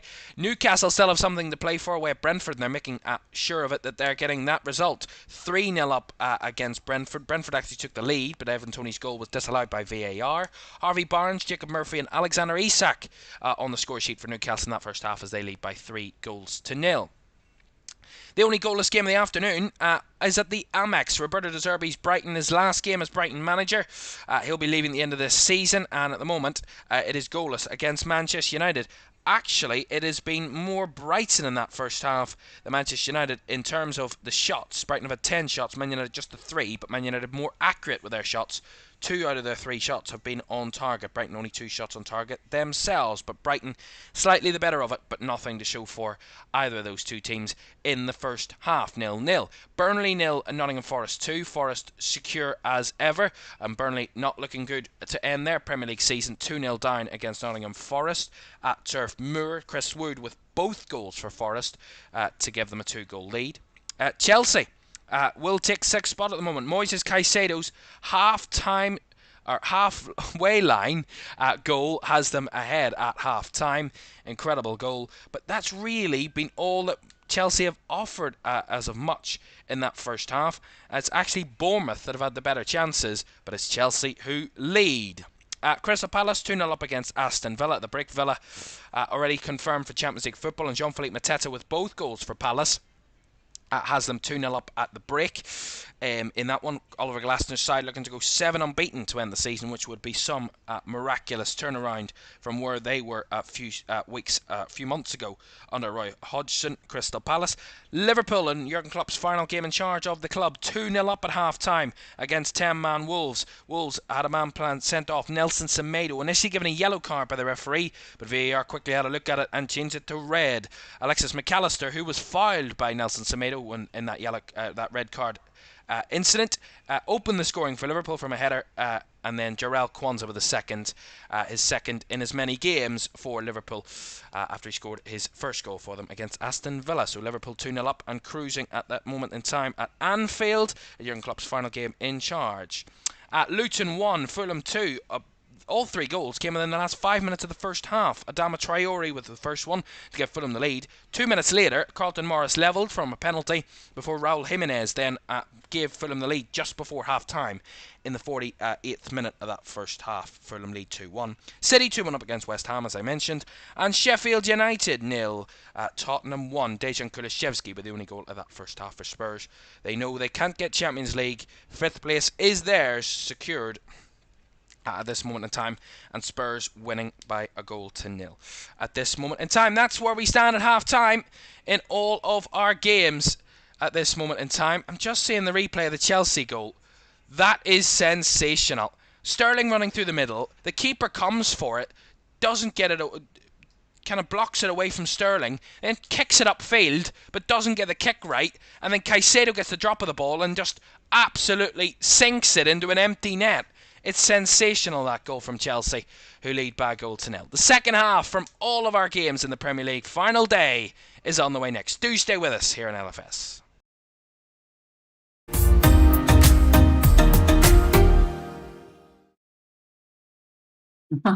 United have been awful. I've had it on, and the side have been really bad.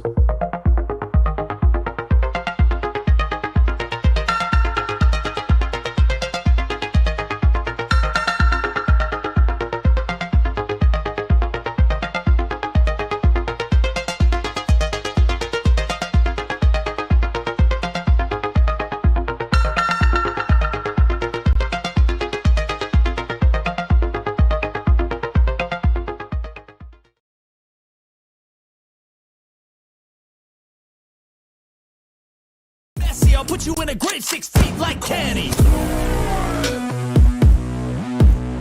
call me a god. You call me a god. You call me a god.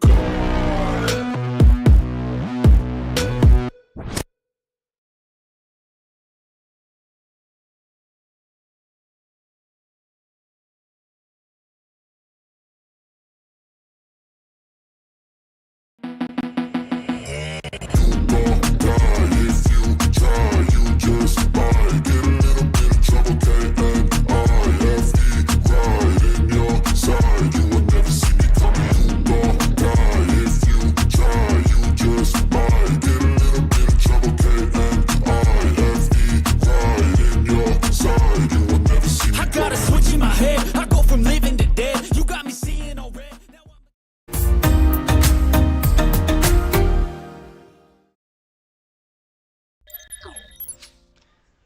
Welcome back to the second half then of Premier League final day live here in LFS, where Manchester City leading at the moment is enough to get them a title once again. It will be their fourth successive Premier League title, something that no one in English football history has ever done before. But Arsenal at the moment drawing is not enough for them to make City a bit more nervous. A lead for Arsenal, would certainly maybe change the atmosphere in and around the stadium and make it a bit more nervy than initially felt about half an hour to 40 minutes ago, and it changed the dynamic. That goal of West Ham towards the end of that first half, Jason, and Arsenal getting that leveller really swung it completely back in the balance again.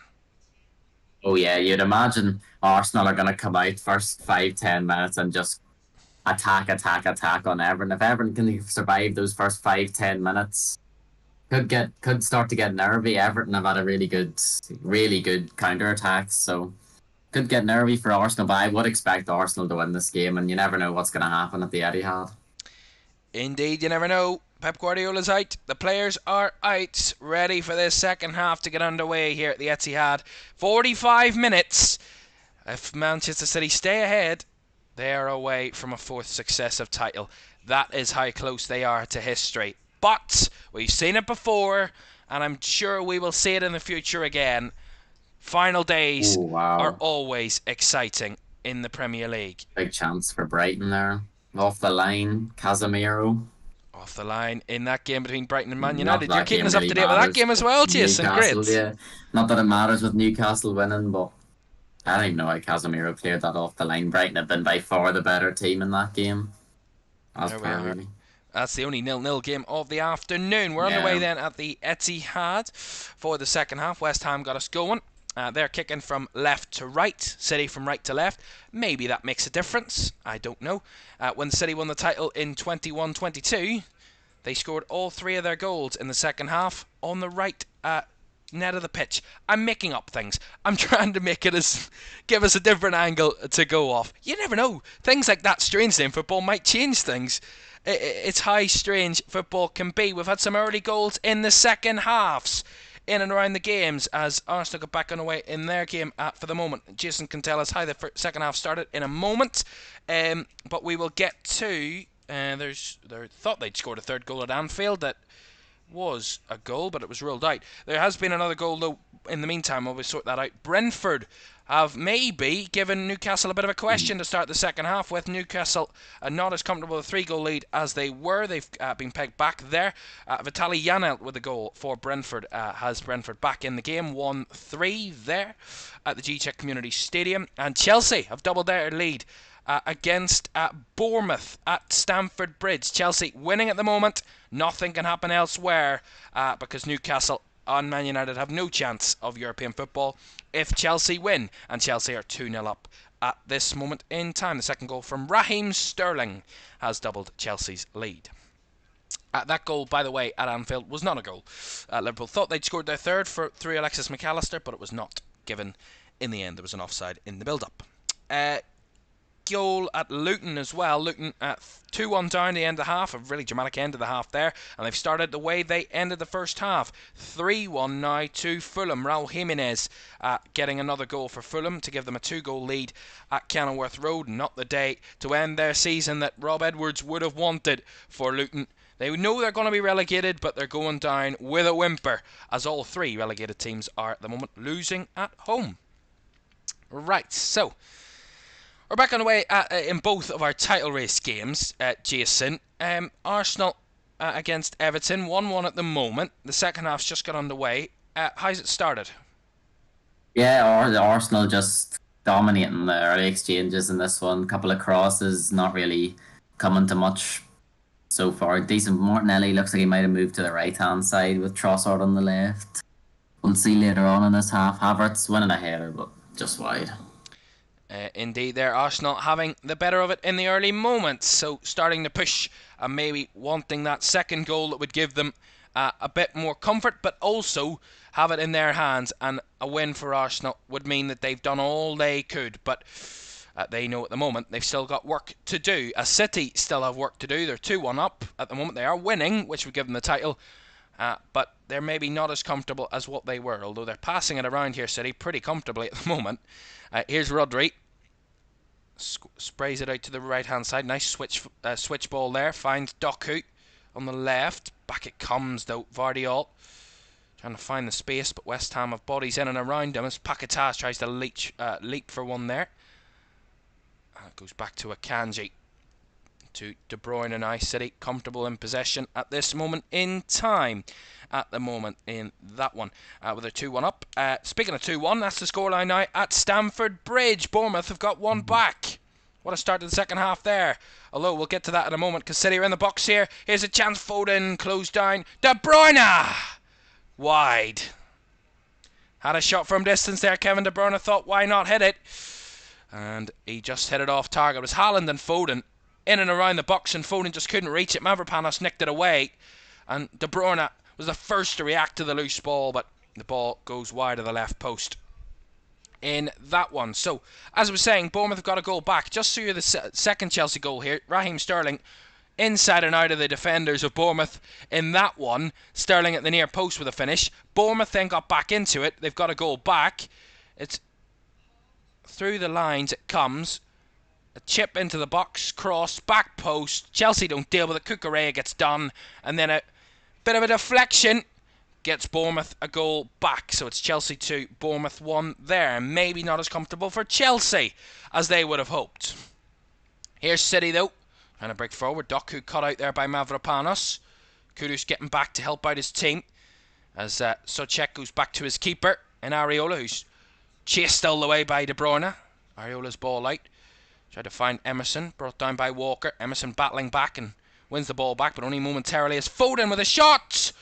Oh, not too far away there from Phil Foden. Again, just wide of that left post. And again, West Ham won the ball for a moment there, but then the loose ball fell to Phil Foden, who was in space, and he just tried to find the far left corner with a shot, and the keeper was caught out. I was left scrambling there, Areola. And luckily for the West Ham defenders, he couldn't find the net there. And Foden, of course, on a hat-trick, of course, from this second half.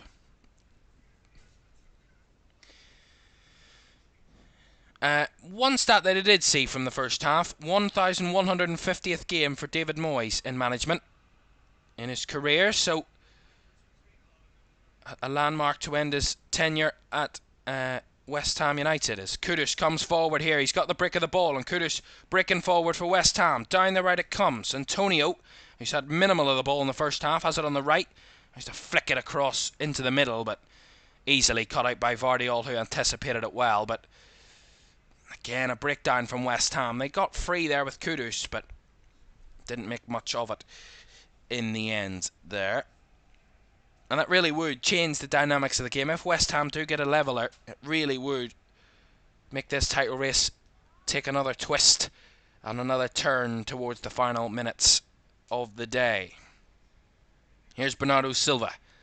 Down the right-hand side, has to come back on himself. Kai Havertz in on goal. Great tackle. Tell us about it, Jason. What happened there? I thought Havertz was clean through there, but Brandtwaite's just so fast and gets back, and Havertz makes a great tackle. Great there as Arsenal pushing, and Jared Brandtwaite's recovery pace helping out Everton defensively. Still 1-1 at the Emirates. A couple of goals to tell you about as well from the second half. Just keeping an eye on City. Rodri out to the left-hand side of Doku. Doku followed out there by Sofal and Kudus coming deeper, and Sofal seeing off Doku and putting it out for the throw. So goals to tell you about. Goal at Luton as well, and Fulham's 3-1 lead didn't last very long because it's back to 3-2. Luton have got another one back, and maybe, just maybe, they might have a goal fest. Alfie Doughty with a goal for the 5th of the afternoon in that game, and Luton's 2nd of the afternoon, 3-2 Fulham. And there wasn't a goal elsewhere. There is a goal at Sellers Park as well. We'll get to that in a moment because I'm keeping a very close eye on Manchester City here because they have a corner actually that Sofal put it out from. I thought it was a throw-in, but it's a corner. Foden, left-footed, into the box it comes. Headed away by Ward-Prowse, and Kudus with a second ball. Fires it up the pitch, up and around the halfway line. Headed by Bernardo Silva. Flicked on by Akanji, brought down nicely by Haaland. It was pulled back upon there as the referee played advantage, but there was no advantage. Back for a City free kick from about 30-odd yards there. Third goal at Sellers Park, as I mentioned, and Crystal Palace really firing at this moment in time. They've got a third against Aston Villa. Aston Villa really on the beach at the moment as it is. Barry Eze with a third goal for Crystal Palace. At this moment in time, Oliver Glasner ending the season fantastically well with Crystal Palace. That would mean they would have picked up 19 points from their final 21 points available, only dropping points once out of their last 7 games. Incredible for Crystal Palace. What a run of form they've been on towards the end of the season. So, actually at this moment in time, there's only 5 teams out of the 20 that haven't scored this afternoon. Aston Villa, Wolves, 6 teams, apologies. Sheffield United, Wolves, Aston Villa, Burnley and Brighton and Man United. 6 teams out of the 20 that haven't scored here this afternoon as of yet, and 2 of them in the one game at this moment in time. Doku down the left-hand side here for Manchester City. Blocked off again by that doubling up of West Ham at the back. Has to come back infield to Rodri. De Bruyne. Back it comes to Walker. Now Akanji. West Ham staying very compact in the middle at this moment in time. Looks like they've gone to a back 4, West Ham, at half-time. I don't know when they went to a back 4, but I've just spotted it. They've gone to a 4-4-2 in a way, kind of West Ham, which I'm interested about. Whether David Moyes thought that the back 5 that they started with was not going to work, and he's just tweaked it a bit and pushed Emerson a bit further forward, and now Cresswell's playing at left back. Zuma and Mavropanos the centre backs, and then of course Sofal the right back on the opposite side. They dropped into a 4 there and a 4-4-2 formation, trying to really compact that midfield. Extra bodies in there to really solidify against City, although they've given it away there cheaply. Poor ball, here's De Bruyne, edge of the box. De Bruyne has a shot easily blocked. Bodies on the line there from West Ham as Doku on the left hand side tries to break his way through, and Sofal does well working there with Paquetá to block it away, and back coming was Kudus, and West Ham get the throw in. It's good work by West Ham. Really, really physical work. I'm trying to battle City and their one-on-ones and their duels, and they're doing well at this moment in time. Back to the Emirates. Jason, at the moment, still 1-1. Any more updates for us? No, it's gone quite cagey, actually. The first 10 minutes of this half's actually been quite cagey. No real chances for Arsenal. Maybe the Havertz one with the Brandtwaite, really good tackle, but it's been quite cagey tackles, feisty tackles, both sides. Arsenal looking for the goal, but haven't come out as fast as you might think for the second half. Just passing it around sort of the edge of the box. Everton still looking dangerous on the counter. Patience personified from the Gunners, but they need a goal if they're going to want to question Manchester City for the title on this final day. We've still got a long way to go, though, 30 odd minutes, as there's a ball in behind here. Oh, just overhit that. Emerson had made the run in behind, and it was just overhit, allowed Walker to recover, but a nice ball from West Ham from the wide area, and Emerson just broke free and almost had a chance in behind, but overhit that cross, and Walker could recover, which allowed City to retrieve the ball. But there is options, there is kind of ability for West Ham to find those spaces. There are spaces to exploit. City coming forward here, Bernardo Silva into the box, De Bruyne, low cross, Foden was there, but it's cleared away in there by Souček. Will be a City throw though on the right hand side. Second goal in the game at Bramall Lane. It is Sheffield United 0, Tottenham 2. Tottenham doubled their lead. Ange Postecoglou certainly not happy with his side in midweek, but he'll be happier with his side here on the final day. 2-0 up away at Sheffield United. Here's Rodri for Manchester City. Walker eyeing up maybe a bit of space there. Closed down. Rodri back across to Vardiol. Doesn't want to go for the wide ball to Doku that time. Comes back around to Rodri. Now Walker. Out to the right is Bernardo Silva on the flank. Emerson with him. Trying to cover over. Back infield to Rodri. Found the gap. Foden quick passing. Back to Vardiol though. Really, really compact central areas here at this moment in time. No real space in the middle for City. And if they're going to try and find a way through, they need to be one touch. If they're going to escape and break past this really tightly knit West Ham team at this moment in time. Although they find the ball down the line. De Bruyne is sent back the way, out wide. Comes back to Bernardo Silva. Back to Foden, or to Walker, sorry. Now Rodri, edge of the box. Not given any sort of room. Walker now, not eyeing up for the cross in. Though De Bruyne has it on the right flank. De Bruyne sneaking into the box, plays it on. Back it comes, and the shot from Rodri! Sneaks past Areola. And that's another goal for Manchester City. And their 2-goal lead restored at the Etihad. Rodri stepping up, sweeping into the bottom right corner. And that goal could be massive for Manchester City in the title race. They looked a bit wary and wavy towards the end of the first half, with West Ham getting a goal back. But they've got a third to restore their 2-goal lead and to restore a bit of confidence and control in their title charge on the final day. Manchester City 3, West Ham United 1. Wow. Snuck it in. Maybe it took a deflection. It's Kevin De Bruyne given space, squares it across, played off there by Bernardo Silva. Edge of the box for Rodri. And he just side foots it with his right. And it's off the keeper.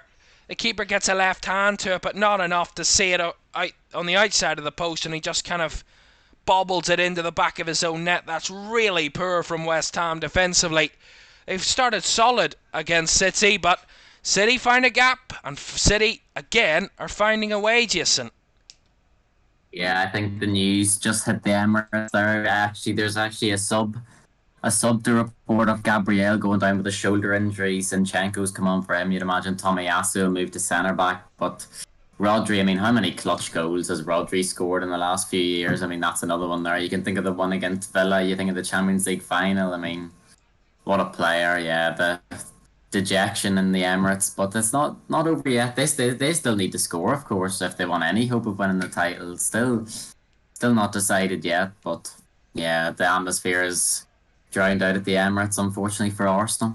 It has indeed there, but the atmosphere here at the Etihad a lot more relaxed than what they were at the start of this second half. They were a bit quiet to start the second half, those City fans, but they erupted when that ball went into the back of net from Rodri. And as you said there, some very good clutch goals over the years from Rodri in the big moments. We talked about it with Foden, and we'll talk about it again with Rodri. When the big moments are needed and the big players are needed to step up, the best players certainly do the business, and Phil Foden has got 2 goals today, and Rodri has got the third for City.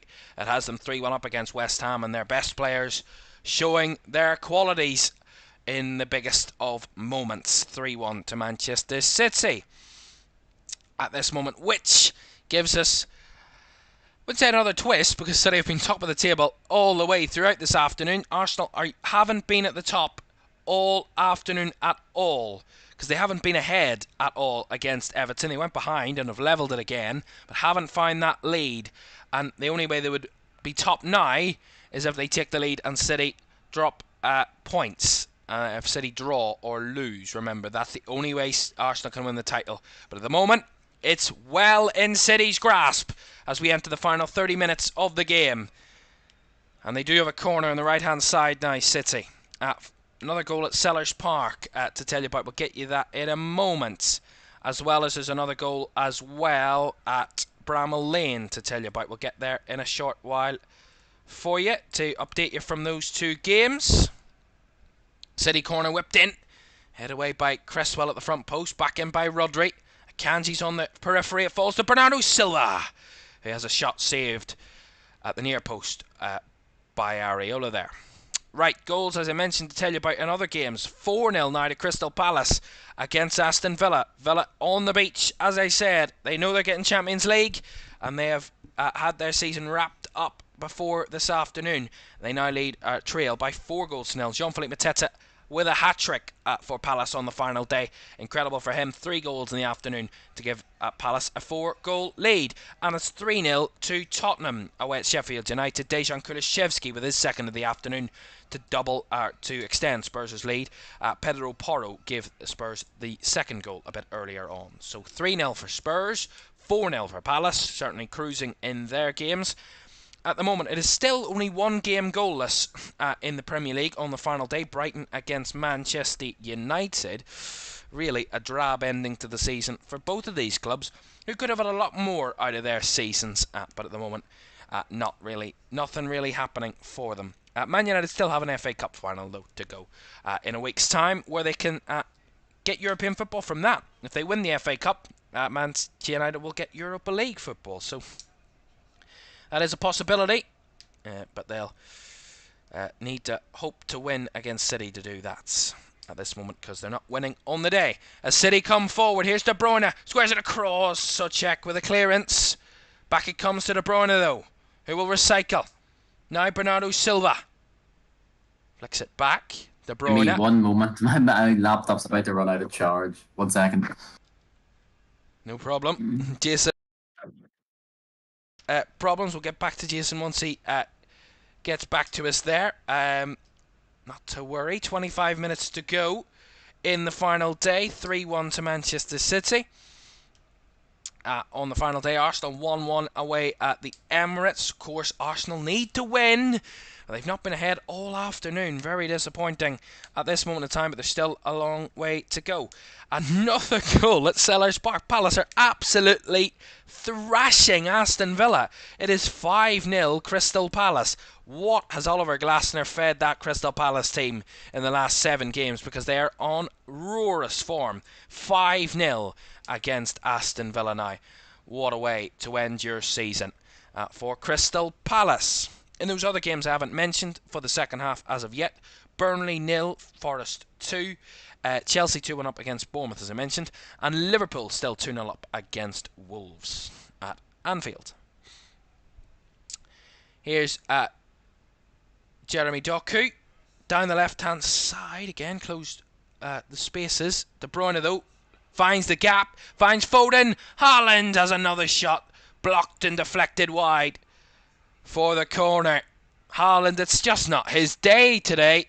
He's had a couple of really good opportunities, but he's not found the net there either. Lovely cut back through the lines by De Bruyne. Fantastic to squeeze it through. Foden with the cut back, and Haaland trying to find the finish, but blocked off once again. Palace's goal, by the way, the 5th goal for Crystal Palace, has been ruled out. So VAR had a quick look and denied them that 5th goal, so it's still only 4-0. There's another goal at Luton we'll tell you about in a moment. The City have a corner here, left-hand side. 25 minutes or so to go. De Bruyne to take the corner, right-footed. Into the box it comes, all the way through. But it will come out the other end. I think it took a touch off a West Ham player in there. It will be another City corner. Fulham have got a 4th against Luton in their game. In that one at Kenilworth Road, it is 4-2 to Fulham. Harry Wilson with the goal for Fulham. What a day they're having. A real thriller at the Kenilworth Road. The highest scoring game of the afternoon. 6 goals in that one. Right, corner, right-hand side for Manchester City. A fourth goal would surely wrap it all up, and certainty would be the word for Manchester City on this final day. At the moment, the title is going to be theirs once again. Corner whipped in, left-footed, in it goes. Areola just palmed it over the bar. Was curling into the net there, but Areola had to palm it. And they're already doing the Poznan here at the Etihad. A bit early. Jason's back with us then. Offside. Tell us about that chance then for Arsenal, Jason. Yeah, a cross into that back post where Arsenal have got a lot of joy so far this match. Havertz, Martinelli with the left foot. Havertz actually would have been onside. The line's been wrongly flagging there. He would have been onside. Hits the post. It's a great header by Havertz. Pickford getting nowhere near it, but unlucky for Arsenal off the post. Well, you talk about a close chance for Arsenal there. City almost had another chance from the corner. It's De Bruyne, whips it into the back post, and Souček has to head it behind for another corner because it was just sneaking in and dipping down, and the keeper was beaten again there from the corner. West Ham clinging on here. Another City corner, right-hand side. Goals to tell you about. There's quite a number of goals going in around the grinds. I will tell you about those in a moment. There's 4 games where there's been a goal. We'll get to all of those in a second for you. But we wait on City here because they're pushing for a 4th. That would really wrap it up. Foden with a cross. Headed away by Zuma. Clean connection by West Ham. It cleared away, but not fully cleared. As it's back down for City here. Haaland in the box. Akanji, a bit of pinball, and behind it, deflected off Akanji. As Haaland is calling for handball. The corner comes in. It's headed away by Zuma. Headed back into the mix by De Bruyne. Bouncing down. It falls to Haaland. Haaland to Akanji. Akanji flicks it back to Haaland. Haaland then has the shot blocked. It falls to Akanji again. And then he has one blocked. Oh, Cresswell there. His hand was up. And it does deflect off his hand and behind for the corner. Whether there would be a handball of VAR check ongoing here for a possible penalty, I don't know. I don't think they are going to give it. Although there is a bit of a delay here. Aaron Cresswell looks a bit coy. We've played on though. I mean, looked a bit innocuous. And the handball not given. VAR Jared Gillett saying no.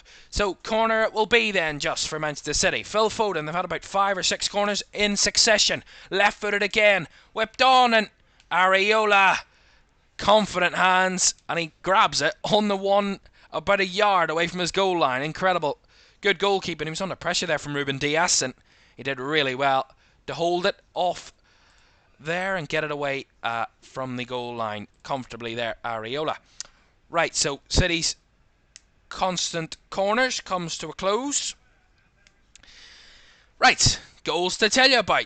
The European race might not be over yet. Brentford have got another one back against Newcastle. It's 3-2. Johan Vissa with a goal. Maybe Brentford are not going out without a fight here. Manchester United have taken lead against Brighton. At the Amex, Diogo Dalot with the goal to give Manchester United the lead.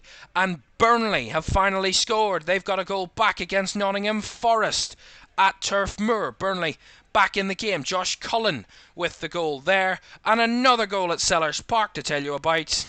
We said that their 5th goal was ruled out, Palace. Well, they didn't make any mistake about it because they got another one. It's 5th goal for them, and 5 for Palace on the day. Ebere Eze with the 5th to give Palace another one. 5-0 for Palace. They've already had a player on a hat-trick. Ebere Eze's on a hat-trick now after Mateta got 3. Ebere Eze has 2, and he might want that hat-trick for himself here this afternoon. We will see if he can get it. As there's a free kick here, De Bruyne was taken down. Back to the Emirates, Jason. Still quite flat there heading into the final 20 minutes? Yeah, Arsenal have made a couple of changes. They've taken Ben White and Party off and subbed Jurgen Timber, actually back from injury, has been subbed on. Also, Emily Smith-Rowe as Arsenal look for a goal. A man who's not really played that much this season, but it has gone a wee bit flat at the Emirates. Maybe the Arsenal fans compounding to City winning, but they have to keep belief and they have to win. They have to win if they want any chance. So Everton camped at the edge of the box. Still look dangerous on the break, but 20 minutes left.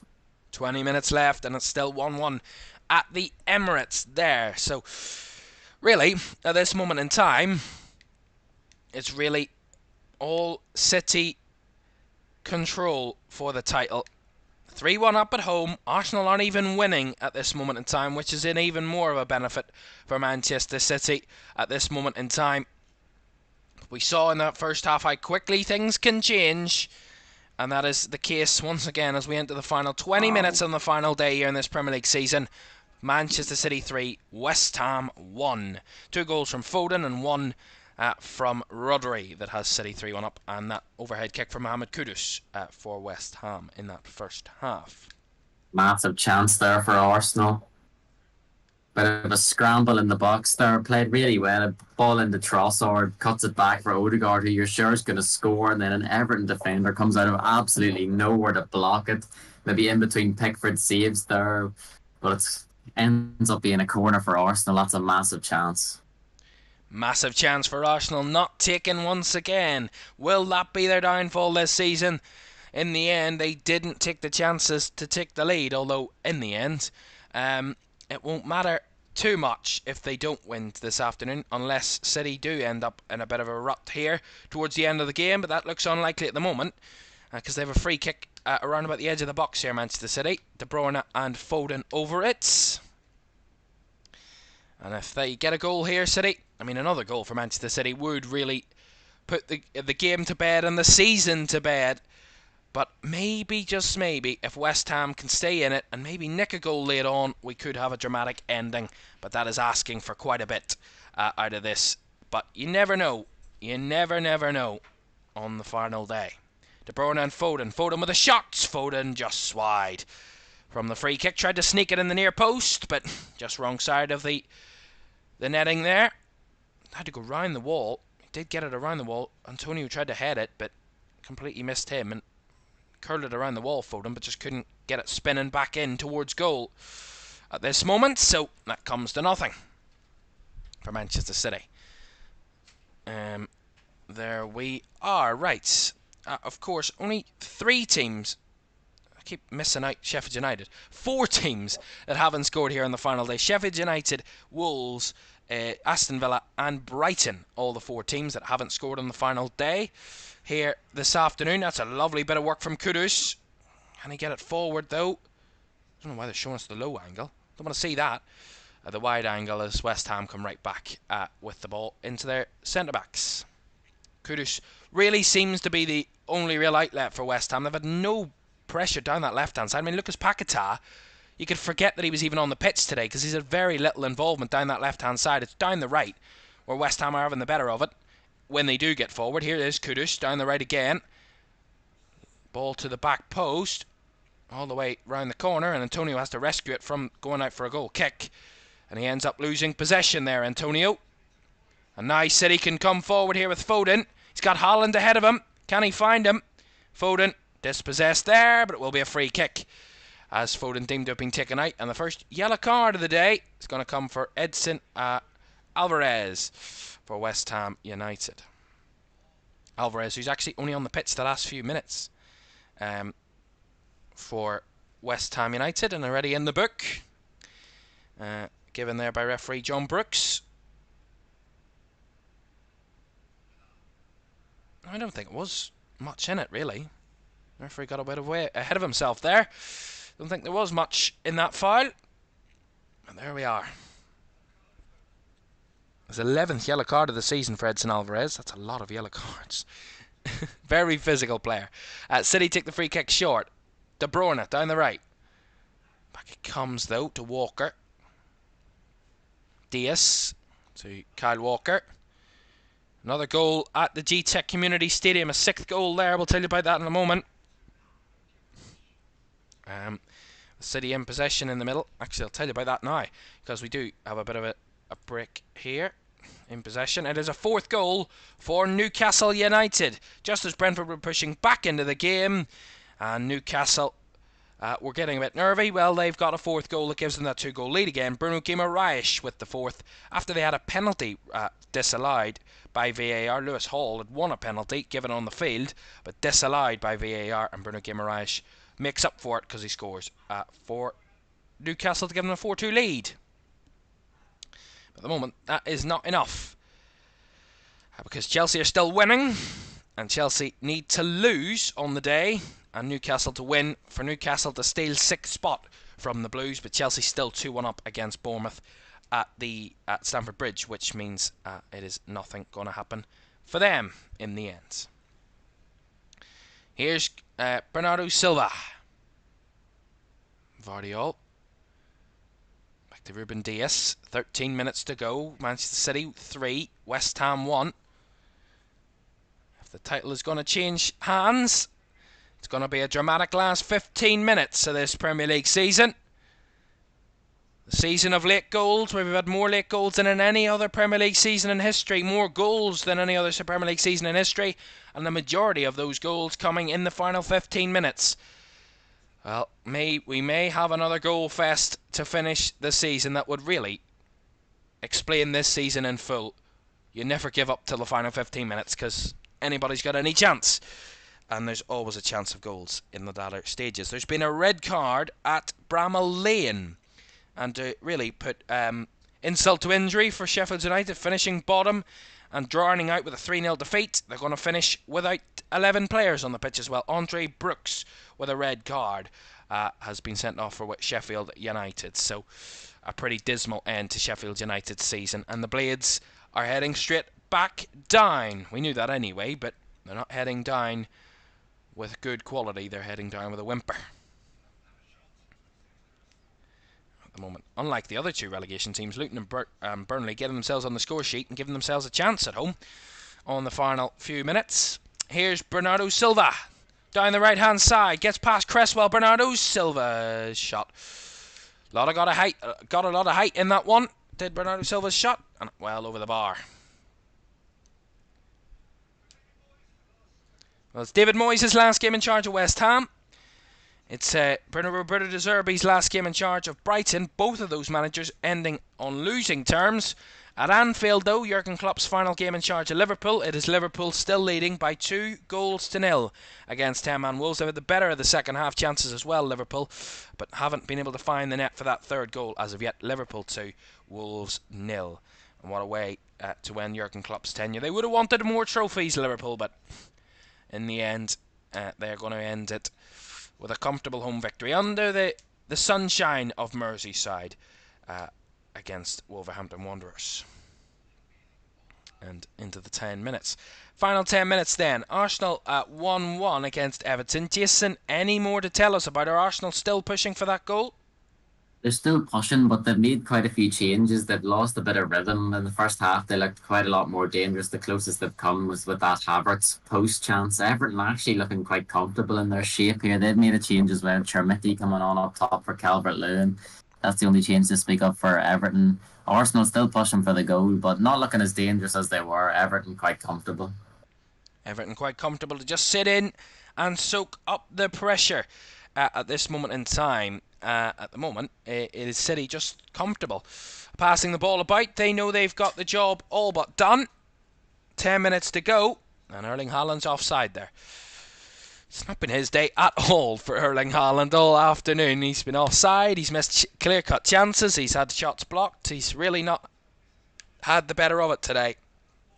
As West Ham are going to make a change here. Mikel Antonio's coming off, and a youngster's coming on. George Earthy. Remember, George Earthy is not an experienced player for West Ham. 19 years of age, the midfielder, and scored his first Premier League goal against Luton in a 3-1 win just 8 days ago. He wouldn't get another goal here today, would he, to really question Manchester City? He'd have to do some job if he's going to do that, because West Ham United have really had very little in the second half. They've actually had nothing in the second half. They haven't had a shot in the second half, West Ham, which really shows you how controlled City have been in this second half. They've not thrown everything at it, but what they've done is they've played comfortable football, they've passed it around, they've not taken too many risks, City, And that's why that Rodri goal was a goal of class, because they haven't made any major clear-cut chances from open play other than that. It's mainly been from set pieces where City have been the most threatening of this second half, other than the Rodri goal, obviously, where corners looked a threat. But here comes Doku down the left. Maybe he can offer something from open play. Doku! Shot goes wide. Corner it will be, though. Took a deflection. Thought that was going to find its way in there, but as he chopped onto his right foot there, Jeremy Doku took a deflection off Sofal, off the back of Sofal's leg, and goes behind for the corner. So City's 11th corner of the afternoon, their 8th of the second half, so certainly targeting them more in the game, especially in this second half. Manchester City, those corners, they've had a couple of the good opportunities from them. Left hand side it will be. Kevin De Bruyne to whip it in. Right-footed delivery to the back post again. Areola clears it away. Back down to Doku, though. What a bit of footwork from Doku. Lovely skill. Tried to find his way through. Closed down there by Mavropanos, I believe that was. As Kudus trying to push them out. Get West Ham a bit further forward to get them out of their own defensive third. But again, a poor pass from Ward Price there lets them down. As City pick it back up. Here's De Bruyne down the left-hand side. As he's had a slight bit of contact there from Lucas Paquetá, the referee early on his whistle. Again, a bit early that. I didn't think that was a free kick, but nonetheless, the referee's given it. And we can disagree, or agree to disagree there, me and the referee. Another goal at the Amex Stadium, where it is Brighton 0, Man United 1. Well, it's not no more, because Man United have got a second goal. It is Rasmus Højlund with the second for Manchester United to double United's lead. And on the day where we're about 7 minutes away from their record of the most successive titles, 3 in a row, will be beaten, because Manchester City are on the verge of a 4th successive title. But they're ending their season with a win, Manchester United, and maybe will go into hiding once again. In the summer, will want to hide themselves, because City will be celebrating all summer. De Bruyne, right-footed cross in, headed on and headed wide by Haaland. Again, how many times has Erling Haaland had a goal-mouth opportunity that he's not converted into the back of the net? Alfie Haaland in the stands. And at the moment, he's not seeing his son score.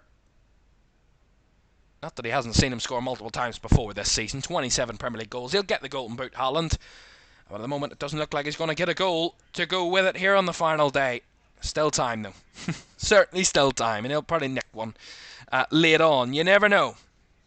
Right, so let's just give you what's coming up. City are on the verge of the title. Unless West Ham score 2 goals without reply in the final 5 minutes, and Arsenal score a goal to take the lead, City will win the title for the 4th successive season. Arsenal not doing their job at home. City comfortably doing their job. That's all they needed to do today. Win and you get the title, City.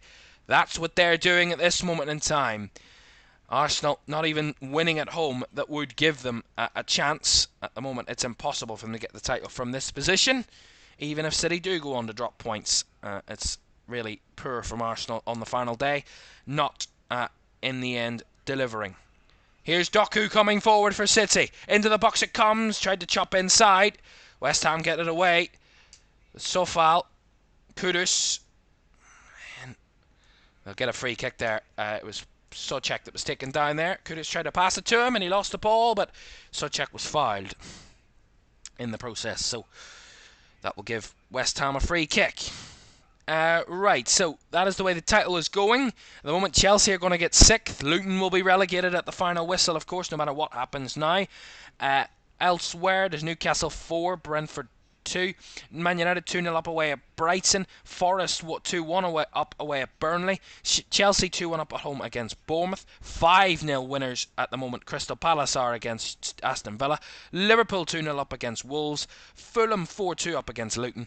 And Sheffield United 3-0 down at home to Tottenham. As it stands at this moment in time, as there's some things happening at Anfield. Don't know what it is. There's a VAR check ongoing somewhere. Maybe Wolves had thought they got a goal back, but there's an offside check going on there, so we'll wait and see what happens there. Maybe it's not over there at Anfield either. We will see. Just seeing the replay of that third goal for Manchester City. Punching the air is Pep Guardiola in his reaction to that. I mean, what relief, Jason, would it feel for Pep Guardiola? You know, coming into this one, it's in their hands. They know they need to get the job done, and they're going to do it. I mean, that third goal from Rodri's absolutely. Can you imagine? I can't imagine the atmosphere in the Etihad would be much with it if it was going in 2-1 last 10 minutes. But Arsenal still haven't got a goal yet. I mean, the Rodri goal is massive, but it might not have meant anything if Arsenal don't score here. But then maybe if it was 2-1, the atmosphere at the Emirates would be a bit more. But they might have just resigned themselves to losing the title. But you'd like to still think that they might. They've been trying to get a goal. Smith Rowe goes close, couple of deflections. But corner for West Ham, it's goal! There might be a handball. From a corner. Sorry to cut you off there, Jason, but no. Thomas Souček got it into the net, but there might... Have they got a goal? He's claiming it. The referee seemed to have given it. There's a lot of confusion here about what's actually happened. It is given. Ball comes in. It's not going to be given. They'll not give that. It's clear handball off Souček. Yeah, that'll be disallowed. So that West Ham goal may not count. And Pep Guardiola giving the hand signal, saying it's handball, and rightfully so. And the decision quickly decided by VAR that there is no goal, and it is handball. Jared Gillett, the VAR, quickly checking and quickly confirming what City fans believed was a handball, and that is correct. That was weird. They give it, and then they waited for VAR to rule it out. I mean, the referee didn't make it. The referee was strange there. The corner come in, and the ball went in the back of the net, and the referee didn't react. He kind of walked away normally. And it was just a bit strange. And then they scored, but when we saw the replay, it was clearly going to be given out for offside. Thomas Souček with the handball. I mean, we could have had a twist there, Jason, but VAR getting involved and ruling out that goal. Man, from what I hear, it's fair enough. I think the Emirates did think there might have been a goal there, but it's quickly been shut down. Arsenal still trying to find a goal. Jesus is clean through now. Jesus passes it to Odegaard. Havertz goal. Arsenal score. Havertz has given Arsenal the lead. Arsenal. And maybe it might not mean anything, but it's important. It might important not. For Arsenal. It might not mean anything, but I have a feeling the Etihad may be... Well, they're actually singing at the moment. I don't know if they've heard about that goal yet. Not that it means anything at this stage, because if that had have been that West Ham's goal would have stood and Arsenal would have taken the lead, as they have, that really would have been a long ending, but it's still 3-1 Manchester City. And that really would have made it nervous, but City comfortable at this moment. Just seeing the replay of the Arsenal goal. Breaking through. Yeah. Oh. Thought Odegaard was going to score there, and it just rolled towards Kai Havertz. My goodness me. Certainly not a clean goal, but a goal that matters. Well, matters for Arsenal getting the win on the day, but it might not make a difference. As City are going to make changes here. As Mateo Kovacic is coming on for Phil Foden. So no hat-trick on the final day for Phil Foden, but he's got two very important goals that would see Manchester City on the verge of a fifth or fourth successive title. VAR is just checking the goal. The Arsenal goal for a possible handball. He's going to the monitor. Michael Oliver's going to the monitor. So there's a VAR check at the Emirates at the moment. To be honest. 2-1 to Arsenal, but it might be chalked possibly off. On the breakaway. Michael Oliver's going, you know what happens when they go to the monitor? Of course. I mean, it hits his arm, but... It hits Kai Havertz's arm. No, it hits Jesus' arm on the breakaway, where he intercepts the pass. Oh. It does hit his arm. But he uses his arm to get the ball in front, but I feel like feel like it might be a tad bit harsh, but when they send the referees to the monitor, you know what's going to happen. You know that there's The always, goal probably will be ruled out. more often than not, a turnover in decision when the referees go to the monitor, and that is what's happening to Michael Oliver, the referee He's there given sitting on the monitor. no. He's given the goal. He's stuck with He's his given on-field the goal. decision. Yep. Wow. No handball.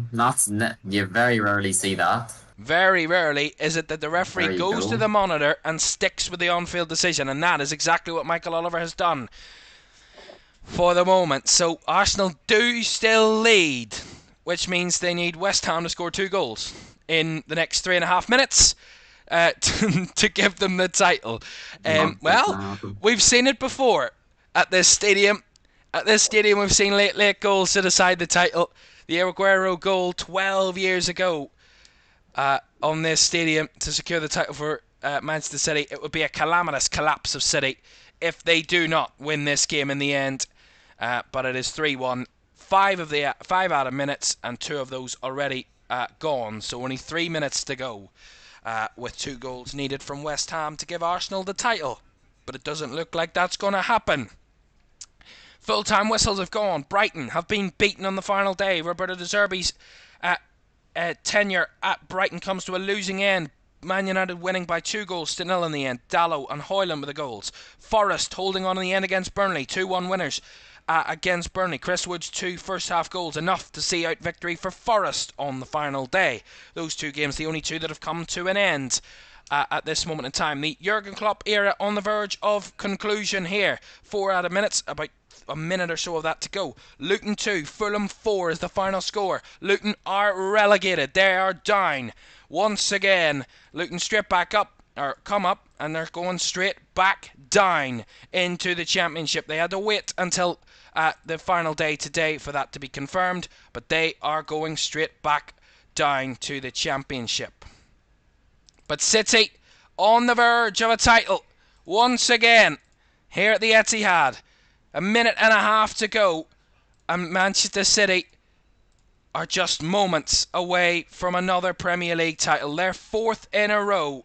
Arsenal gave it all the fight that they could this season. They've even won it on the final day, but not to be today. As Jurgen Klopp at Anfield is getting a rousing applause in the final few seconds of his tenure, and emotions will be high at Merseyside here this afternoon. And we'll talk about that before we leave you here this afternoon on this final day, as West Ham looking to switch it out, but it's too little too late really for West Ham to try and conjure up some sort of comeback. Final score at Sellers Park: Crystal Palace 5, Aston Villa 0. What a win on the final day for Crystal Palace. 7 games unbeaten to end the season under Oliver Glasner. What a way to end their season. Incredible from Crystal Palace. The final whistle at Anfield. Jurgen Klopp's era at Liverpool is over. 8.5 years, 7 major trophies, a Champions League, a Premier League, a World Cup, a Club World Cup win, amongst cups as well, an FA Cup and Carabao Cup. But Jurgen Klopp, his tenure at Liverpool is over as he hugs his coaching staff. That is a era that has come to an end, and emotions will be high at Anfield as the day concludes. But party it will be at the Etihad. Seconds away. John Brooks awaiting to blow his final whistle. As they're ready to invade the pitch, these Manchester City fans. Oh my God, the stewards have not even helped them. They've just allowed them to stay on the side of the pitch. Last couple of seconds here. They're going to make history. One more free kick for West Ham United. That will be that, surely. As Bernardo Silva's telling, and all the City players are telling the fans to stay away. Not to come onto the pitch yet. It's not over yet. They're getting a bit frustrated. They're trying to breach onto the pitch, these City fans. We get their emotions, but they need to wait till the final whistle. They can unleash when the whistle goes. Free kick for West Ham. Last moment. As they're starting to hug each other. Those City players on the bench. Free kick taken. Up it goes. And there's the whistle. Manchester City have made history. The first side in English football to win 4 successive titles. City are champions again for the 4th successive season. Arsenal run them all the way, but they could not in the end beat the invincible and unstoppable Manchester City. Incredible from Pep Guardiola's team, who are creating miracles at the Etihad. All the questions over their financials and over whether they've done it morally the right way. But in the end, those questions will be answered on another day, because today it's football that's done the talking. And Manchester City, after a tough battle with Arsenal all season, they knew they had that game in hand to give them it for the final day. They won that game against Tottenham, and they've done the business against West Ham here at the Etihad. Arsenal left it late to try and get a winner there, but there was nothing they could do in the end, because City have won it once again, a 4th successive title for Manchester City. What do you make of that, Jason? Yeah, I mean, City, obviously I haven't watched the match, but obviously played well. Obviously Foden, their player of the year, it's pretty poignant that he scores both goals. The atmosphere at the Emirates, however, is defiant, singing about Mikel Arteta. Just, they've done all they can do, 2-1. Maybe a bit nervy at times, but you'd imagine Arteta at some point will be picking up the Premier League trophy, but unfortunately for him and for Arsenal, not this year. Not this year, indeed. Incredible day for Manchester City fans all around Manchester here this afternoon. They flooded the pitch. They wanted to go a bit early. The players had to tell them to wait their turn, that they were going to get their chance to get on the pitch, but just to wait a moment longer. But they've created history. Manchester City champions again for the 4th successive time. Incredible. They have created history at this football club over these last couple of years. They won the first Champions League title last year and done an incredible treble. Not to be a treble this year, but to do a 4th successive title is something that no one else has ever done. I mean, Jason, what does that mean for English football? 4th successive title, a 6th title in 7 years. We talk about the Premier League being the best league in the world, but we're in a dominant period of Manchester City at the moment. Yeah, I mean, City over the last 4 years, even over the, not even just since Pep's come in, really, he's only lost 2 league titles since he's come in. Obviously won his first season and won the Liverpool. He's won every other single one. Just shows how dominant him and the City team he's built, of course, has been magnificent. Whether he's done it morally or not, it doesn't matter to him. Just brilliant from Man City. Obviously, you look at, maybe they were on for another treble this year. You know, of course, on penalties to Real Madrid, unlucky they dominated that game. They could have gone back-to-back trebles, which has never been done. Just completely dominant. But this year, Arsenal brilliant in the running, but City in the running have been blowing teams away. You look at the Wolves game, you look at the Fulham. You know, Fulham away could have been a tough game, and they blew them away. Of course, Tottenham midweek. You know, that was the big chance for Arsenal to see them drop points. So City never scoring a goal in the Premier League at that stadium. And then, of course, the chances that Tottenham had, but City doing the job. Haaland on that day, 2 goals. Just sad scenes here at the Emirates, couple of tears, but nothing more Arsenal could have done. They were brilliant this year. Arsenal over the season, absolutely sensational. But Manchester City, impeccable. 9 wins in the last 9 Premier League games. Since that draw with Arsenal back at the end of March, they went 9 wins in a row. 4-1 against Aston Villa, 4-2 against Crystal Palace, 5-1 against Luton, 4-0 against Brighton, 2-0 against Forest, 5-1 against Wolves, 4-0 against Fulham, 2-0 against Tottenham, and then 3-1 against West Ham. An incredible run to the end. They did lose on that in between that time in the Champions League, not to be a successive treble, but I mean, that's not a bad day if you're on course to win 5 trophies out of 6 in 2 seasons. Incredible. What a moment for City fans. What a day for them. They will enjoy this. They will soak it in and enjoy every single second, because they've done something that no team in English football has ever done before. 4 successive Premier League titles. Absolutely sensational. What an end to the season for Manchester City. Right, That is it on the final day. Let's run you through the final scores and talk about all the key talking points before we leave you. Jason, here this afternoon with me. Great to have you with us this afternoon here on LFS. Arsenal winning in the end against Everton. 2-1 winners. They left it late. Kai Havertz's goal got the winner, but it wasn't enough to deliver the title. Newcastle 4-2 winners against Brentford at the G-Tech Community Stadium. Man United left it to the second half to get the win away at Brighton. 2-0 winners there. Nottingham Forest secured safety on the final day, of course, officially. But they were safe coming into the day, really, unless a miracle had happened. Forest 2-1 winners away at Burnley. Chelsea 2-1 winners against Bournemouth. That secures 6th place for Chelsea. A season where it could have been a real difficult one for them. They could have really struggled this season with the injuries they had, but they won it in the end against Bournemouth, and they got 6th place. In the end. We'll show you the table as well before you go. Crystal Palace 5-0 winners against Aston Villa on the final day. What a way to end your season. 7 games unbeaten for Palace to end the season. Villa have Champions League football for the first time in 41 years. But they have failed to get anything on the final day. Not that it matters. Liverpool 2-0 winners against Wolves in the end. The Jurgen Klopp era comes to a close with a home victory, a 3rd place finish for Liverpool in the end this season. They could have been they were in the title race for quite a majority of the season, but they fell away when they struggled towards the end of the season. They run out of steam when the pressure got to the most, but Jurgen Klopp will be happy that his side fought the whole way through. They were in transition this season, Liverpool, and they end with a victory on the final day. Jurgen Klopp, the era has come to an end. 8.5 years, are the longest serving manager in English football at this current moment, is over, and actually Pep Guardiola will take over that mantle from now on. Luton 2, Fulham 4 on the final day, a goal fest at Kenilworth Road to finish off Luton's Premier League seasons. They are officially relegated on the final day. Manchester City title winners again, 3-1 winners against West Ham, and Sheffield United 0, Tottenham 3 on the final day. What a game, what a day. The Premier League final day always delivers and always gives us drama and excitement. Here is the final table on the final day. Manchester City, top of the tree for the 4th successive time, 91 points.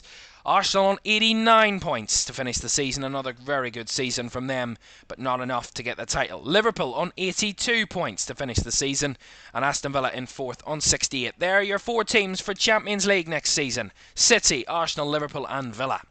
Tottenham in 5th. They knew where they were going to finish this season. Coming into today, 66 points for them, 63 for Chelsea in 6th, Newcastle in 7th on 60, and Man United also on 60 in 8th, but behind on a much worse goal difference than on Newcastle United. West Ham in 9th, and Palace finish in the top half in 10th. Then to the bottom half of the table, 11th goes the way of Brighton. The top half finish evaded them this season after final day defeat for Bournemouth as well. They could have finished in the top half, and they got a point, but they ended up losing. Fulham also could have had a chance at top half. They also lost, or they won, sorry. Apologies, they couldn't have got top half in the end. Fulham winning on the final day, getting them 13th. Wolves dropped to 14th to finish the season. A good season for them under Gary O'Neill. Pipped for relegation at the start of the season, but they did a very good job at getting away from that. Everton, in the end, could have been in mid-table without their points deductions, but 40 points, even with points deductions, is still a very good job for Everton. Brentford in 39, and Forest just above relegation on 32, 6 points ahead of Luton in 26, Burnley on 24, and Sheffield United on 16. So, relegated Luton, Burnley, Sheffield United. Top 4, Man City, Arsenal, Liverpool, Villa. Tottenham in 5th, Chelsea in 6th in European places. What a season it's been in the Premier League. More goals than ever. Incredible. What a season it has been. Jason, what do you make of this Premier League season? Oh, it's been brilliant. I think title race, of course. They were talking about the most exciting title race between 3 teams. Of course, Liverpool fallen off. Unfortunately for them, maybe overachieved slightly from where a lot of people had them at the start of the season, but the running has just been, Man City, to win 9 wins out of the last 9 games is just ludicrous, especially when you look at some of the teams that played. They played Tottenham away, they've had to go away to some tough stadiums. Maybe Arsenal can look at that Etihad, when they went to the Etihad, obviously taking a draw at 0-0. Still to not even lose, they didn't even lose against Man City this year. Maybe it's come out of the season trophyless will be extremely disappointing for Arteta. But you look at Aston Villa getting top four. I mean, of course, they struggled today, but they're on the beach. And the relegations, I mean, it's looking tougher and tougher to come up and to stay up with the three relegated teams going back down. But it's been a magnificent Premier League season, one of the most entertaining we've seen. Incredible. What a season it has been. And thank you very much, every single person who has joined us all the way throughout the season here in LFS. It has been a joy to watch it with you and to enjoy it with you. And on this final day, Manchester City, champions for the 4th successive time. Bye-bye.